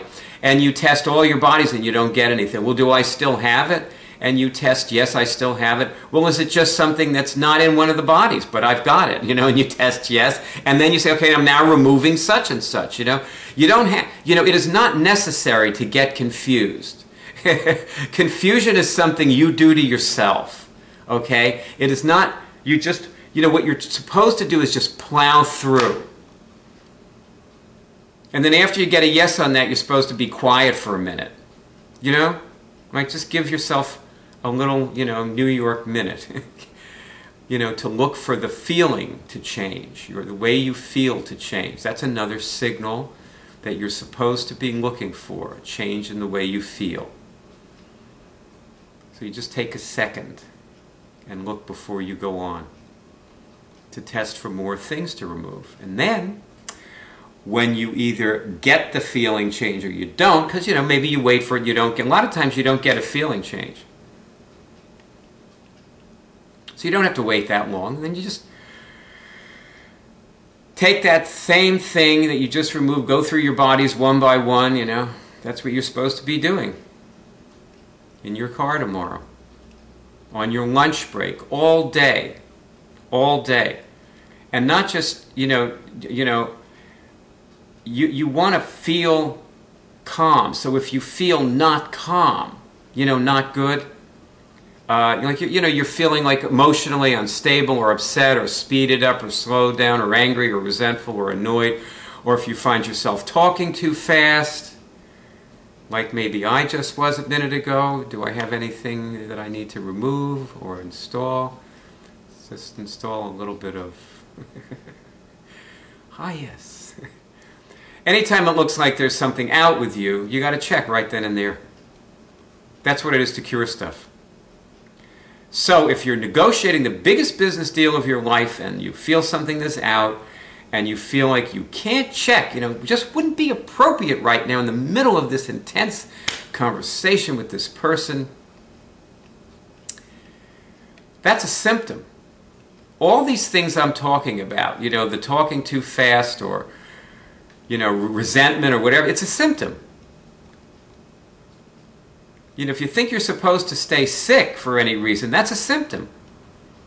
And that means you got to check right then and there Because otherwise, you're going to make the worst business deal. You will make an awful business deal. And if you do check,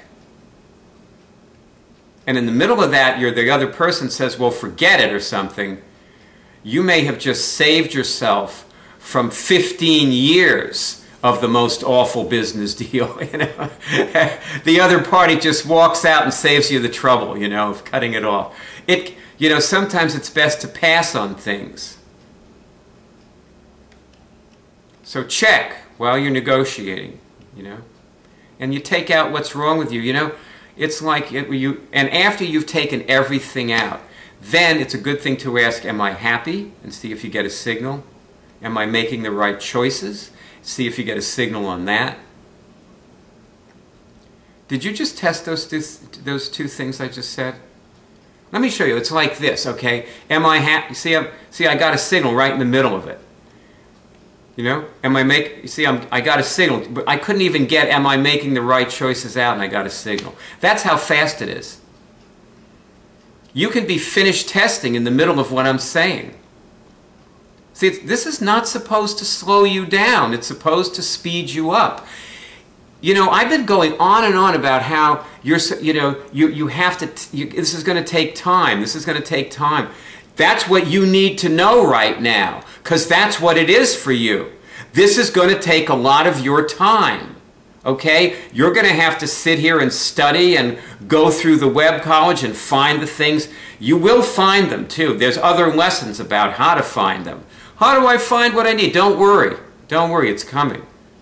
We got everything for you, not a problem, you know? But see, this is supposed to speed you up. It's supposed to help you get what you want, attract the things to you that are the miracles and the things that you've dreamed of. This is not supposed to take all your time. It's supposed to give you more time. This is fast. It's fun. It's simple. It feels good. It cures what ails you. It tells you what you need to know. It stops you from doing what you don't need to do. It feels good, it cures you, and you still don't want to do it, right? Okay, but you're catching on. Okay, so this is what you're supposed to be doing for the next couple of days before you watch the next part of your Blueprint for Cure Part 2, okay? You off to a flying start? Yeah? Good. Try to stay that way.